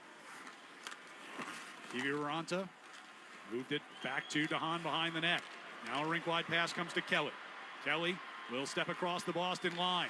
They work it near side for Steinberg, and his wrister goes up off the back glass and ricochets all the way back down the other end. Fairly well executed 3-on-2. Could have gone a couple different ways, but 3-on-2 for the Avalanche coming through the neutral zone with speed. Girard. Coyle took one away at the Colorado blue line. Moved it back in behind the Avalanche net, but now they break it out with Colton gaining it through the neutral zone and plays it in behind Korpisalo. Hampus Lindholm first to it. Coyle backhands one out to the center ice circle. Marchand able to reach around Makar and drag that toward the circle, but Makar's ability to recover so good. 8.5 to play. 4-3 Bruins have the lead. Carlo lofts one up the right wing side, won't make it for icing. Good touch there. Came up just shy of the goal line. Instead, Middlestat attacking back here for Colorado. Pass across the ice, broken up by Pasternak. Near side corner. Tell who it is down on top of that puck. It was McAvoy, who took a couple of shots from above. Bruins get it out of the zone, and we're under 8 minutes to go. DeHaan and Malinsky for the Avalanche, trading it back in their own zone. As the Avs getting some changes on. Here's Ivan, shouldered by Koepke as he came into the Boston zone. Peek behind the net, couldn't move it to the corner. Instead, it comes back near side, and Koepke able to chop it out. Shillington, the long pass. They set up Kelly, who carries in. Wrapped around toward the near side board. Shillington onto it. Digging for it. Out of the corner, Kelly from the near side wall throws one in on Korpisalo. Glove save, no rebound. And we get a break with 7:22 to go here in the third period. It's the Bruins 4 and the Avalanche 3 on the 98.5, the Sports Hub Bruins Radio Network, driven by the versatile Honda CR-V at your local Honda dealer. Oh, such a clutch off-season pickup, Dave. I know, right? I was worried we'd bring back the same team. Oh, no, I meant those blackout motorized shades. MVP of the room. Blinds.com made it crazy affordable to replace our old blinds. Hard to install? No, it's easy. Even you could do it. Nice. I installed these and then got some for my mom, too. But you fly across the country to do the install? Nope. Blinds.com can do it all. All she had to do was pick what she wanted. She talked to a design consultant for free and scheduled a professional measure and install. Look at you, Hall of Fame son. Oh, I just picked the winning team. They're the #1 online retailer of custom window coverings in the world. Oh, Blinds.com is the GOAT. The GOAT.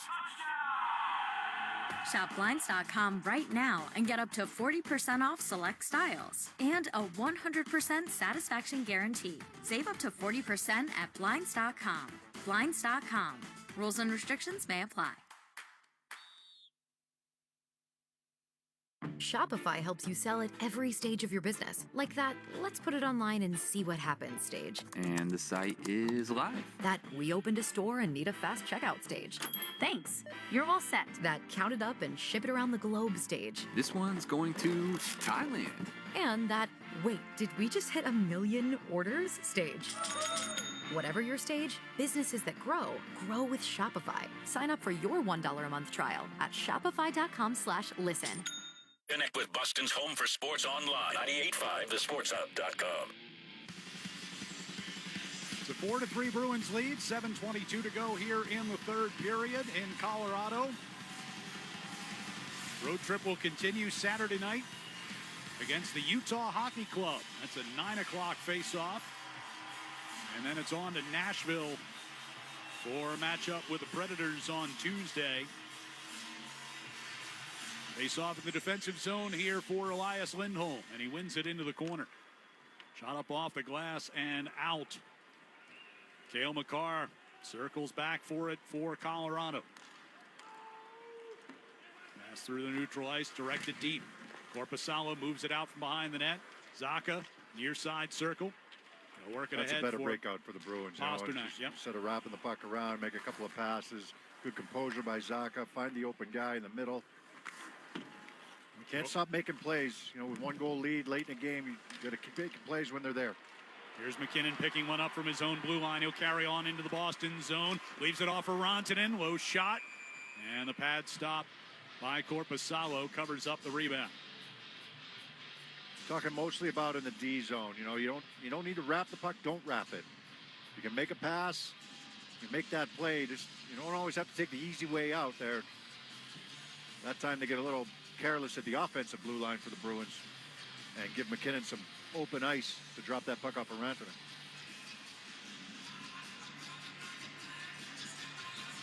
McKinnon with a pair of assists. Rantanen 3 points. Makar 3 points. So puck comes behind the net of Korpisalo. They'll work it back for Shillington to the right point. Now on to Middlestat, center of the blue line, and his shot gets through, and Korpisalo able to snare it and hang on. And Middlestat way out at the blue line that time for that shot on goal. He's able to get it through some bodies. Kind of a positional save there made by Korpisalo. I don't know if he picked that puck up or not, but he's able to hold on.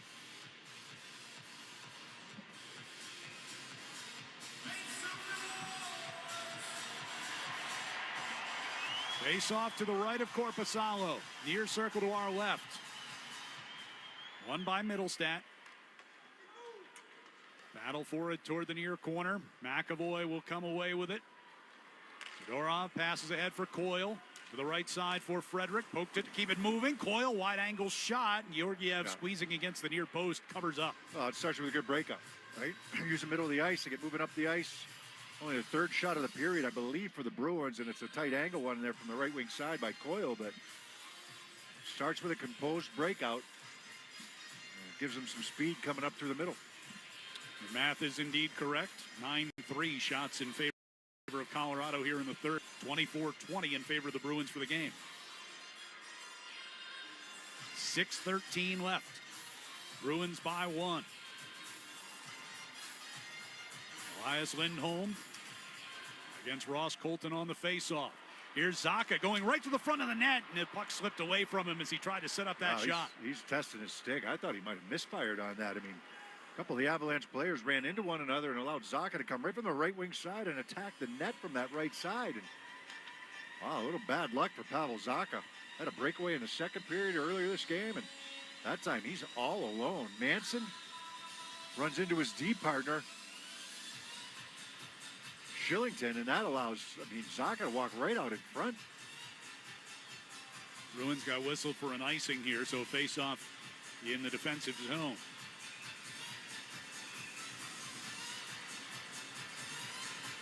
Lindholm against Middlestat on the draw.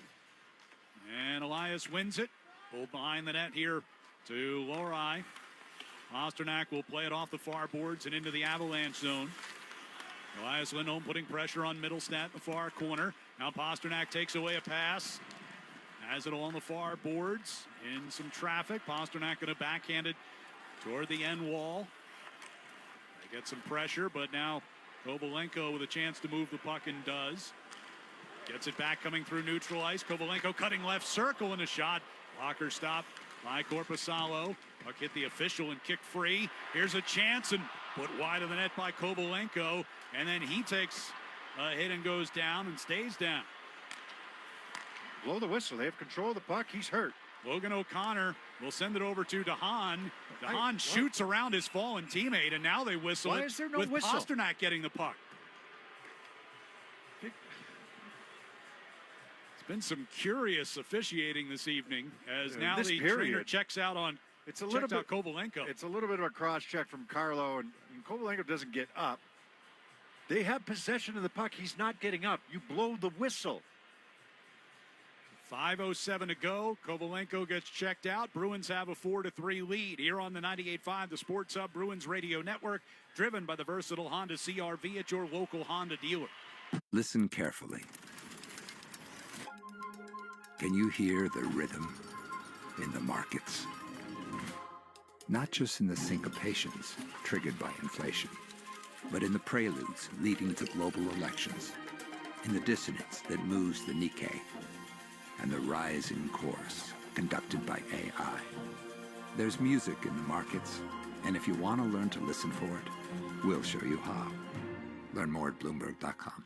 It's natural to have a fear of missing out, but Pearl Vision can help you maximize your vision benefits so you don't miss out on what you're entitled to. Whether you need an updated prescription or replace your broken glasses, make the most of your benefits before they expire. Pearl Vision accepts all major vision plans, including iMed and VSP. Visit pearlvision.com to schedule your exam today. Exams available at the Independent Doctors of Optometry at or next to Pearl Vision. Some doctors employed by Pearl Vision.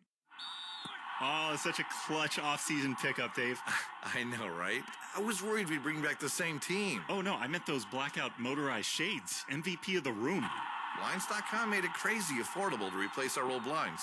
Hard to install? No, it's easy. Even you could do it. Nice. I installed these and then got some for my mom, too. What, you fly across the country to do the install? Nope. Blinds.com can do it all. All she had to do was pick what she wanted. She talked to a design consultant for free and scheduled a professional measure and install. Look at you, Hall of Fame son. Oh, I just picked the winning team. They're the #1 online retailer of custom window coverings in the world. Oh, Blinds.com is the GOAT. The GOAT!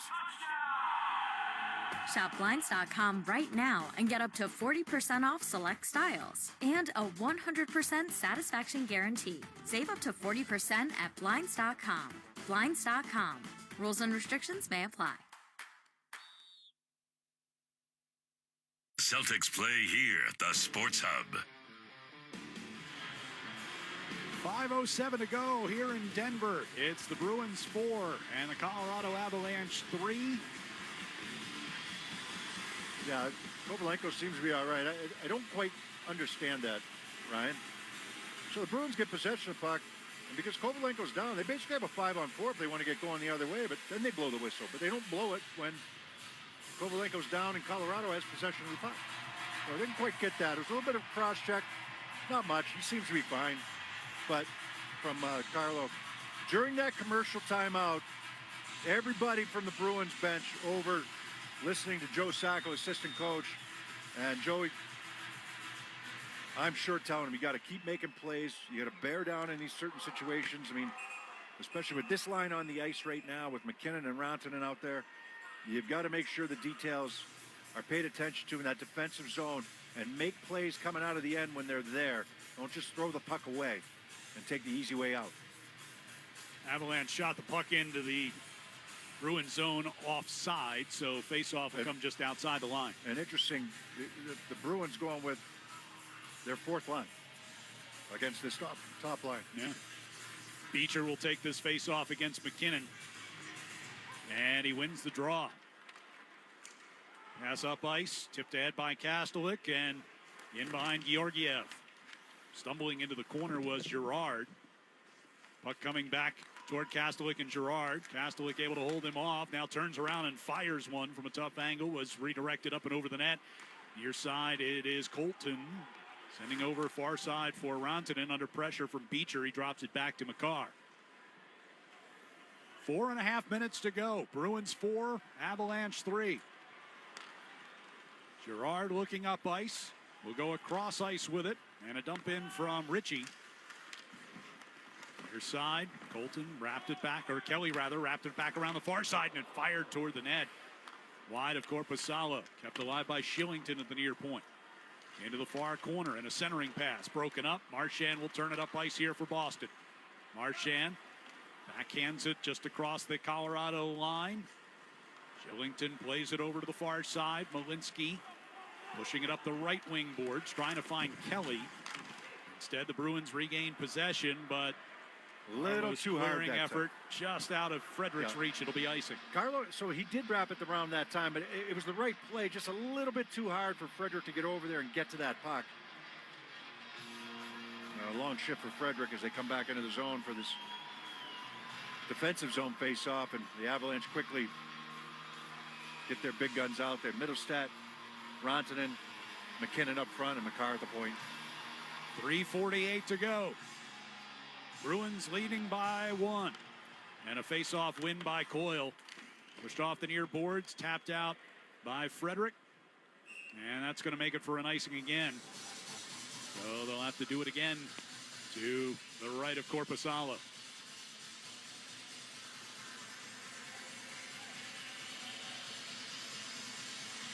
First of 2 meetings on the year between these two teams. Colorado pays a visit to TD Garden in late January. The only other time we will see them during the regular season.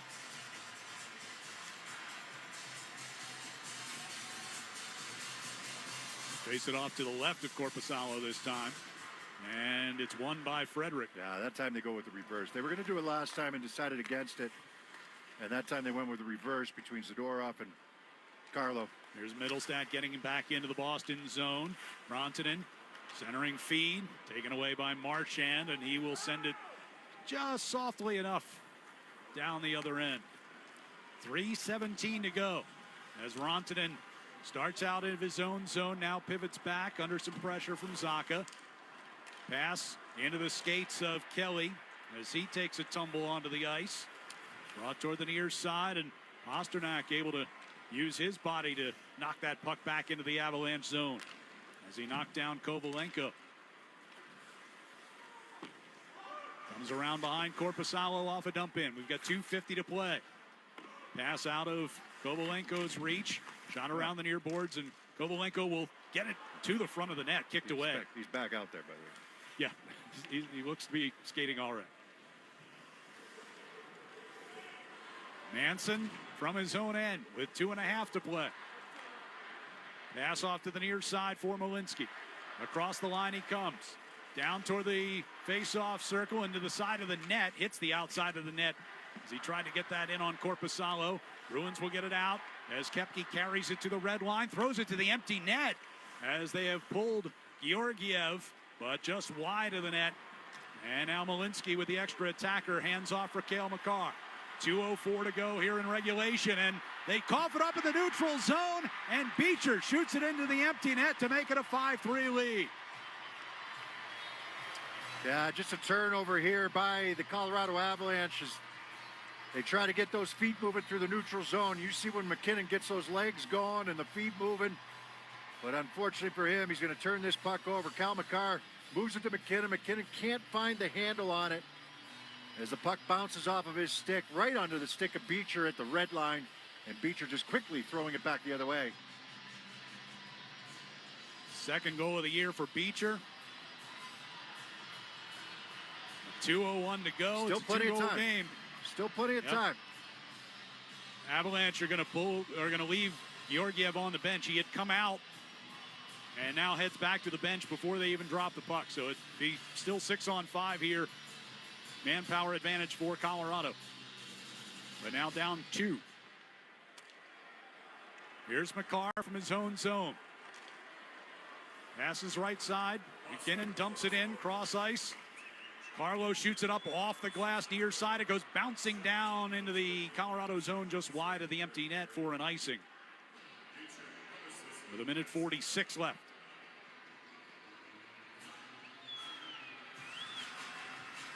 Carlo had to be hard on that puck. That's not a bad play there. You take that icing. And now you got to win a draw. Or at least not lose a draw. 2 goals in 2 games for Beecher, who had a goal and an assist.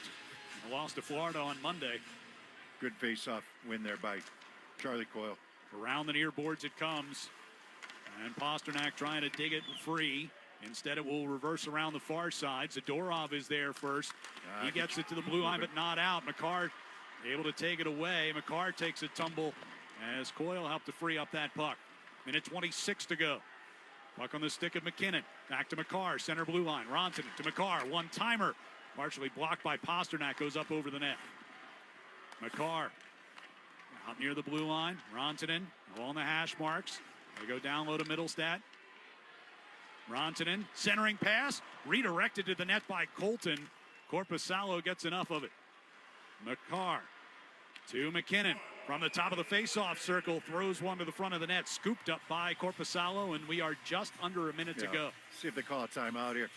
Looks like he's grabbing the whiteboard, Jared Bednar is, but look, Zadorov has an opportunity. If he keeps his feet moving, he's got the step to get out of the zone on that left side. He's looking for someone to give it to or a play to be made, but keep your feet moving going up the left side, and that puck's going to get out of the zone. Now, it doesn't mean Colorado can't come back in on you, but now you're stuck. Now you got to scramble a little bit to get back in a position, which they do a good job of. Jared Bednar does, in fact, use his timeout here. 58.9 seconds on the clock. His team down by 2, trying to find a way to get a quick one with the goaltender pulled.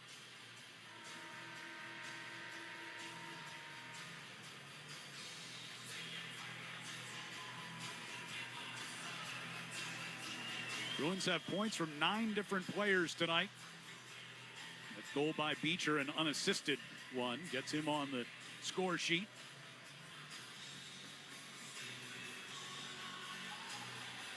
Hampus Lindholm with a goal and an assist, the only multiple point night on that list. So face off in the defensive zone here for the Bruins, to the right of Korpisalo. 6-on-5 attackers for Colorado. Elias Lindholm wins the face-off for Middlestat. Hampus Lindholm shoots it from out behind the net and out to the neutral ice. Kastelik tried to pass it to Frederick, whose stick had broken. He kicked it back to Kastelik, and Elias Lindholm tries to take a shot at the empty net. It is stopped. Middlestat will bring it to the red line, dump it back in here for Colorado with 40 seconds to go. Hampus Lindholm pivots it back toward the far corner. Kastelik is there. Official got wiped out along the far boards. Rantanen sent it back to McCarr at the blue line. On to McKinnon, left circle. They try to feed it out in front for Middlestat. Came kicking on into the far corner now with 20 seconds to play. Avalanche trying to get it to the front of the net. McCarr keeps alive at the far point. On to McKinnon, left circle, centering pass. Hampus Lindholm takes away. Colton got it back to McCarr. McCarr shot into traffic. Korpisalo made the save and got the rebound and covers up with 2.2 to go. Yeah, good work there. Only one real shot through to Korpisalo. A lot of it on the outside. The Bruins doing a good job of getting in the lanes. That's how you want to see a game closed out for the Bruins. Not their best period, but mass exodus to the exits, with the exception of the many fans wearing black and gold here in Denver tonight. 2.2 seconds left. Face off to Korpisalo's right. Bruins have it, and the horn will sound to end a 5-3 Bruins victory as they get back above the 500 mark with a win here in Colorado and drop the Avalanche to 0-4 on the season. We will be back to recap it from Ball Arena in Denver on the 98.5 The Sports Hub Bruins Radio Network, driven by the versatile Honda CR-V at your local Honda dealer.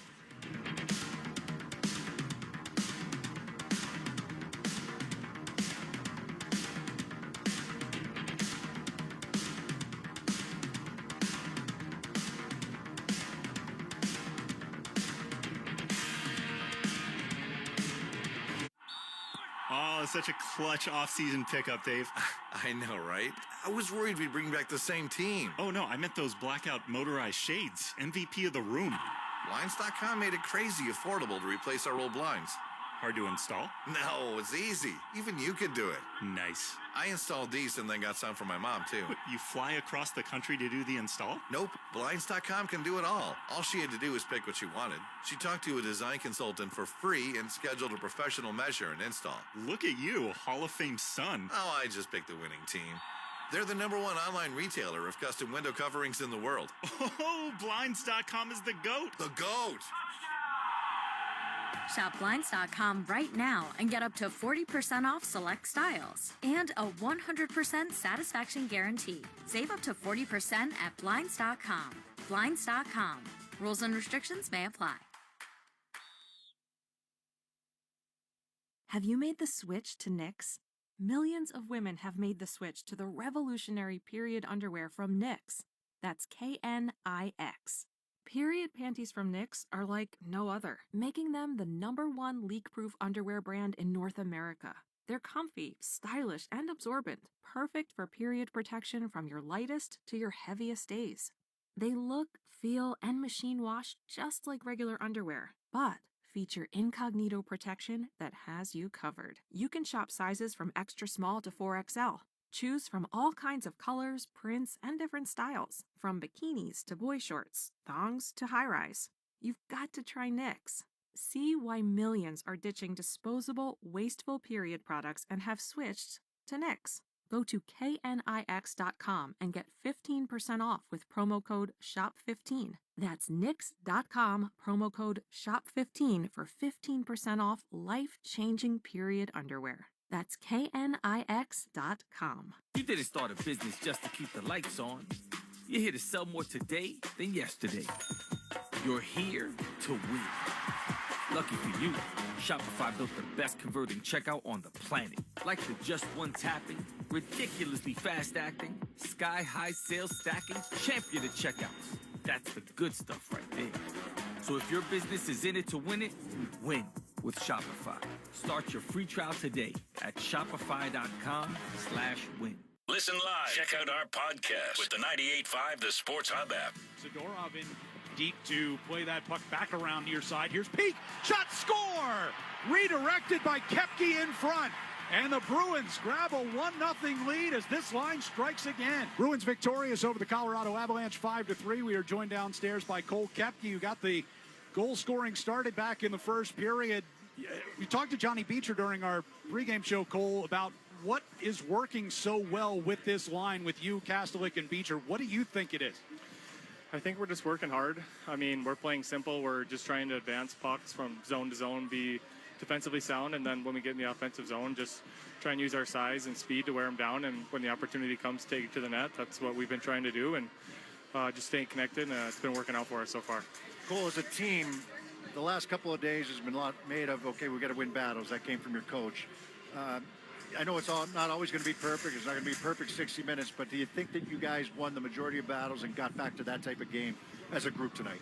Yeah, I think we did a really good job. I think we emphasized wanting to get out to a good start here tonight, and I think we did that, and I felt like for the most part we had momentum through the first part of the game, and they're a good team. We knew they were going to push, and they did, and I just think we did a good job of coming together and stick within the system and making sure we got a good team win at the end of the day.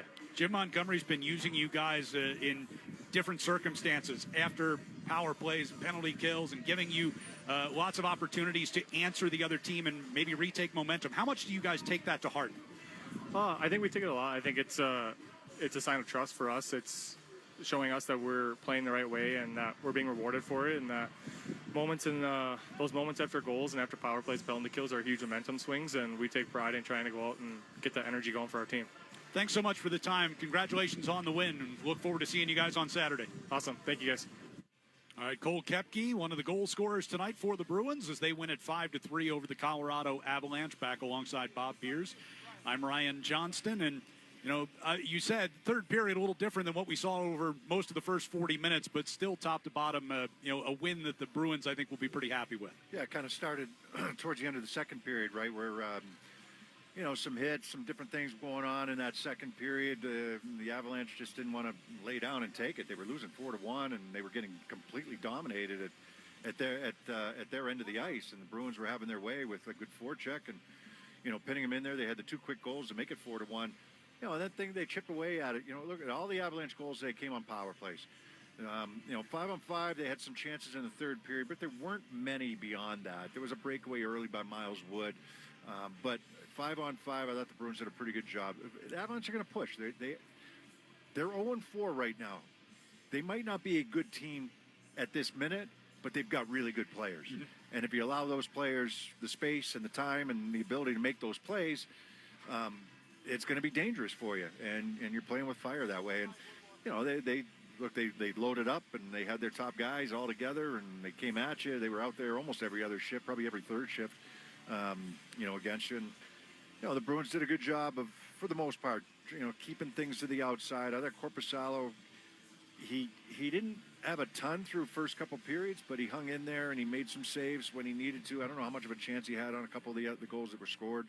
All power play, like we said, maybe one that got through 5-hole there on the one-timer, but the third goal of the game, the one by Rantanen in the right wing circle, which was a crazy sequence the way they got that power play, by the way. But I thought defensively, a guy like I look at Carlo, who needs to be really strong defensively, in order to be, in order to play his game, right, or Lindholm in that case, and a guy like Carlo, like. Maybe because he's back home here in Denver, he best game of the season for him. He was really strong on that back end. He wasn't alone. There was a number of guys that did a good job on that back end. I thought the Bruins had a pretty solid game. Maybe sat back to a certain extent, if you want to call it that, and Colorado came at him and tried to take advantage through the last 4 or 5 minutes. But other than that, pretty good performance by the Bruins. You mentioned Colorado's power play goals. We talked a little bit about the Bruins' power play early on tonight. They finished 2 out of 4 on the man advantage, getting goals from both Coyle and Pasternak on the man advantage. We will step aside, be back here to check the out-of-town scoreboard, get our 3 stars of the night here on the 98.5, the Sports Hub Bruins Radio Network, driven by the versatile Honda CR-V at your local Honda dealer. You didn't start a business just to keep the lights on. You're here to sell more today than yesterday. You're here to win. Lucky for you, Shopify built the best converting checkout on the planet. Like the just one tapping, ridiculously fast acting, sky-high sales stacking, champion of checkouts. That's the good stuff right there. So if your business is in it to win it, win with Shopify. Start your free trial today at shopify.com/win. We all know just because gifts for loved ones can look like flowers, a spa day, or maybe even planning date night. But what about something that will truly last and protect your loved ones along the way? I'm talking about life insurance. I called SelectQuote to secure our coverage and couldn't believe how easy and affordable it was. I'm 40, and my $500,000 policy was only $16 a month. My husband's also 40, and his $500,000 policy was only $18 a month. And with their same-day coverage, there was no medical exam required, and we were covered by the time we hung up. With monthly payments less than the cost of a bouquet of flowers, hours. This is the perfect time to make sure your family is protected. For your free quote, go to SelectQuote.com. SelectQuote.com. That's SelectQuote.com. It's never too late to secure affordable coverage through SelectQuote. Show your loved ones they're your top priority by protecting their future. Go to SelectQuote.com to get your free quote today. Details on example rate at SelectQuote.com. At Navigant Credit Union, our customers are our owners, which means when the community thrives, we thrive. Let's make your goals a reality. Own your mission. Own your credit union. Navigant Credit Union, federally insured by NCUA. Desde que nací me he roto 100 huesos y he tenido 19 cirugías. Los hospitales Shriners para niños me han acompañado en cada paso del camino. Apoya a niños como Sebastián, uniéndote a la familia de Shriners Children's. Juntos ayudaremos a mejorar la vida de niños y las familias en tu comunidad y alrededor del mundo. Todo esto sin importar la capacidad de pago de las familias. Dona hoy en amorshriners.org. Gracias. The home of the Revs, the Sports Hub. Crosby's in front. Letang with the shot blocked by Greenway. Right back to Letang. Now Malkin's turn. Fires across Carlson. Back door. They score! It's Sidney Crosby. And it's an overtime winner. Yeah, Sidney Crosby, the OT winner. Wild one in Pittsburgh here tonight with the Sabres taking on the Penguins. Went back and forth, but the Penguins eventually coming out on top with Sidney Crosby's goal in overtime. Other games around the NHL, the Toronto Maple Leafs take it to the LA Kings 6-2, the final there, and 3-3 midway through the third period between Utah and Anaheim. Fans, the Shaw's and Star Market Foundation's Nourishing Neighbors Initiative is sponsoring our Feeding the Puck for Families campaign. For every assist on a Bruins goal, they donate another $100 to fight food insecurity. With 5 feeds tonight, that's another $500 for the Greater Boston Food Bank. Follow along at 985thesportshub.com/feed the puck. Time to get a look at our 3 stars presented by Nissan. You deserve a car that thrills you, and Nissan's got an exciting full lineup that'll put goosebumps on your goosebumps. Experience the thrill for yourself. Shop your local Nissan store and nissanusa.com today. So the Bruins win at 5-3, but 2 of the 3 stars will go to the Colorado Avalanche tonight, including number 3 star Cale Makar. Colton got it back to Makar at the blue line. Gave it up and got it right back. Makar. Quickly they move it across Rantanen. Back up top for Makar. One-timer and he scores. Makar finished with a goal and 2 assists on the night. The number 2 star goes to the Bruins' Hampus Lindholm. The Bruins with a 2-goal cushion here as we approach the midway point of the second period. Hampus Lindholm shoots and scores! The Bruins make it 4-1. Lindholm, the only multiple point scorer on the night for the Bruins, had a goal and an assist, and the number 1 star goes to Mikko Rantanen. As long as I think I've ever seen. Here's a one-timer and they score. Just like that. And it's Rantanen. Yeah, Mikko Rantanen stirring things up a couple of times tonight and then gets that goal. He also had a big night on the scoreboard with a goal and 2 assists, gets the number 1 star here on his home ice. But the Bruins get the most important award of the night, and that's the victory. 5-3, the final score. Bruins finishing 2 out of 4 on the power play tonight. Colorado was 3 for 3. Shots on goal totals, 25 for Boston, 24 for Colorado. The Avalanche had a 13-4 edge in that department in the third period. The victory for Jonas Korpisalo is his first in a Bruins uniform, improves his record to 1-1 as he stopped 21 of the 24 shots that he faced. Alexander Georgiev falls to 0-3 on the season as he stopped 20 out of 24 shots that he faced tonight from the Bruins. 5-3 the final score. Bruins go to 3-2 on the season as they get ready to head to Utah to take on the Utah Hockey Club. That's our next broadcast on Saturday night. Our pregame coverage along the Bruins radio network will begin at 8:30 Eastern time with a face-off coming up at 9 o'clock. Now for our executive producer, Jeremy Conley, our engineer here in the booth, Cole Smith, and for Bob Beers, I'm Ryan Johnston. Thanks for joining us, and good night.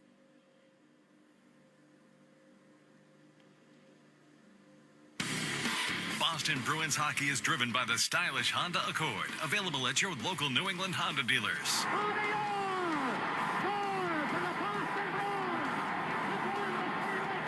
The Bruins Bruins are brought to you by VA New England, Granite City Electric GCE Night Train, Valvoline Instant Oil Change, Coors Banquet, your New England Ford dealers, Live Nation, Peerless Boilers, Safety Insurance, and by Shaw's and Star Market. 2 seconds, 1 second, it's over. The Bruins have won the Stanley Cup. And by Town Fair Tire, TD Bank, Ticketmaster, Charles D. Sheehy, your Boston area Nissan dealers, Dairy Queen, Bosch Tools, Hub International New England, and by DraftKings Sportsbook. After 39 long years, the Cup is back home. The Bruins are 2011 Stanley Cup champions. Bruins Hockey is a presentation of the 98.5 The Sports Hub Bruins Radio Network. The home of the Bruins, Patriots, Rams, and Celtics. Boston's home for sports is 95 The Sports Hub, a Beasley Media Group station. That's Amari, right? And when the world seems to shine, like you've had too much wine, that's Amari, or so they hope. Now, the Maller report card, the Bills get a B+. The Browns get a D on the Maller report card. Here's why. All right. Cleveland, it is a white flag situation. We're going out of business, but we still have some days we have to show up to work. To get the rest of what Big Ben said, podcast it by searching The Ben Maller Show. And as always, you can hear The Ben Maller Show weekdays from 2 a.m. Eastern, 11 p.m. Pacific, right here on Fox Sports Radio. This is The Herd. Wow, wow, wow, wow, wow. With Colin Cowherd. Aaron Rodgers, now with Davante Adams, has officially gotten everything he wanted in New York. He got his buddy Nat Hackett, the offensive coordinator. He got Randall Cobb. He got Alan Lazard. He got Dalvin Cook. That didn't work. Some think he wanted Robert Saleh fired. We can't confirm that. And now he's got Davante Adams. Since leaving Green Bay, Aaron's been living his truth, and the truth is it's not pretty. The only wins are against Jacoby Brissett and Will Levis. He was awful against San Francisco, terrible against Denver, and lousy against Minnesota. So everything he's wanted, he's gotten. He's the savior. And, he's remodeling his career. And as he looks at the Jets house, he realizes the one in Green Bay he left behind, pretty nice setup. This is The Herd with Colin Cowherd. Wow. Weekdays at noon Eastern, 9 a.m. Pacific. Right now, the Dan Patrick Show. Dan Patrick. It still comes down to Aaron Rodgers because great quarterbacks in one-score games with the ball win games. Aaron Rodgers has not done that this year. They had opportunities against the Vikings. They had an opportunity against the Bills. They had an opportunity against Denver, and he failed. When they say no one to blame, well, he's been blaming people. Whether it's the kicker, the weather, Mike Williams ran the wrong pass pattern, people are getting blamed. Robert Saleh got blamed. Nathaniel Hackett got blamed. The blame starts with Aaron. This is his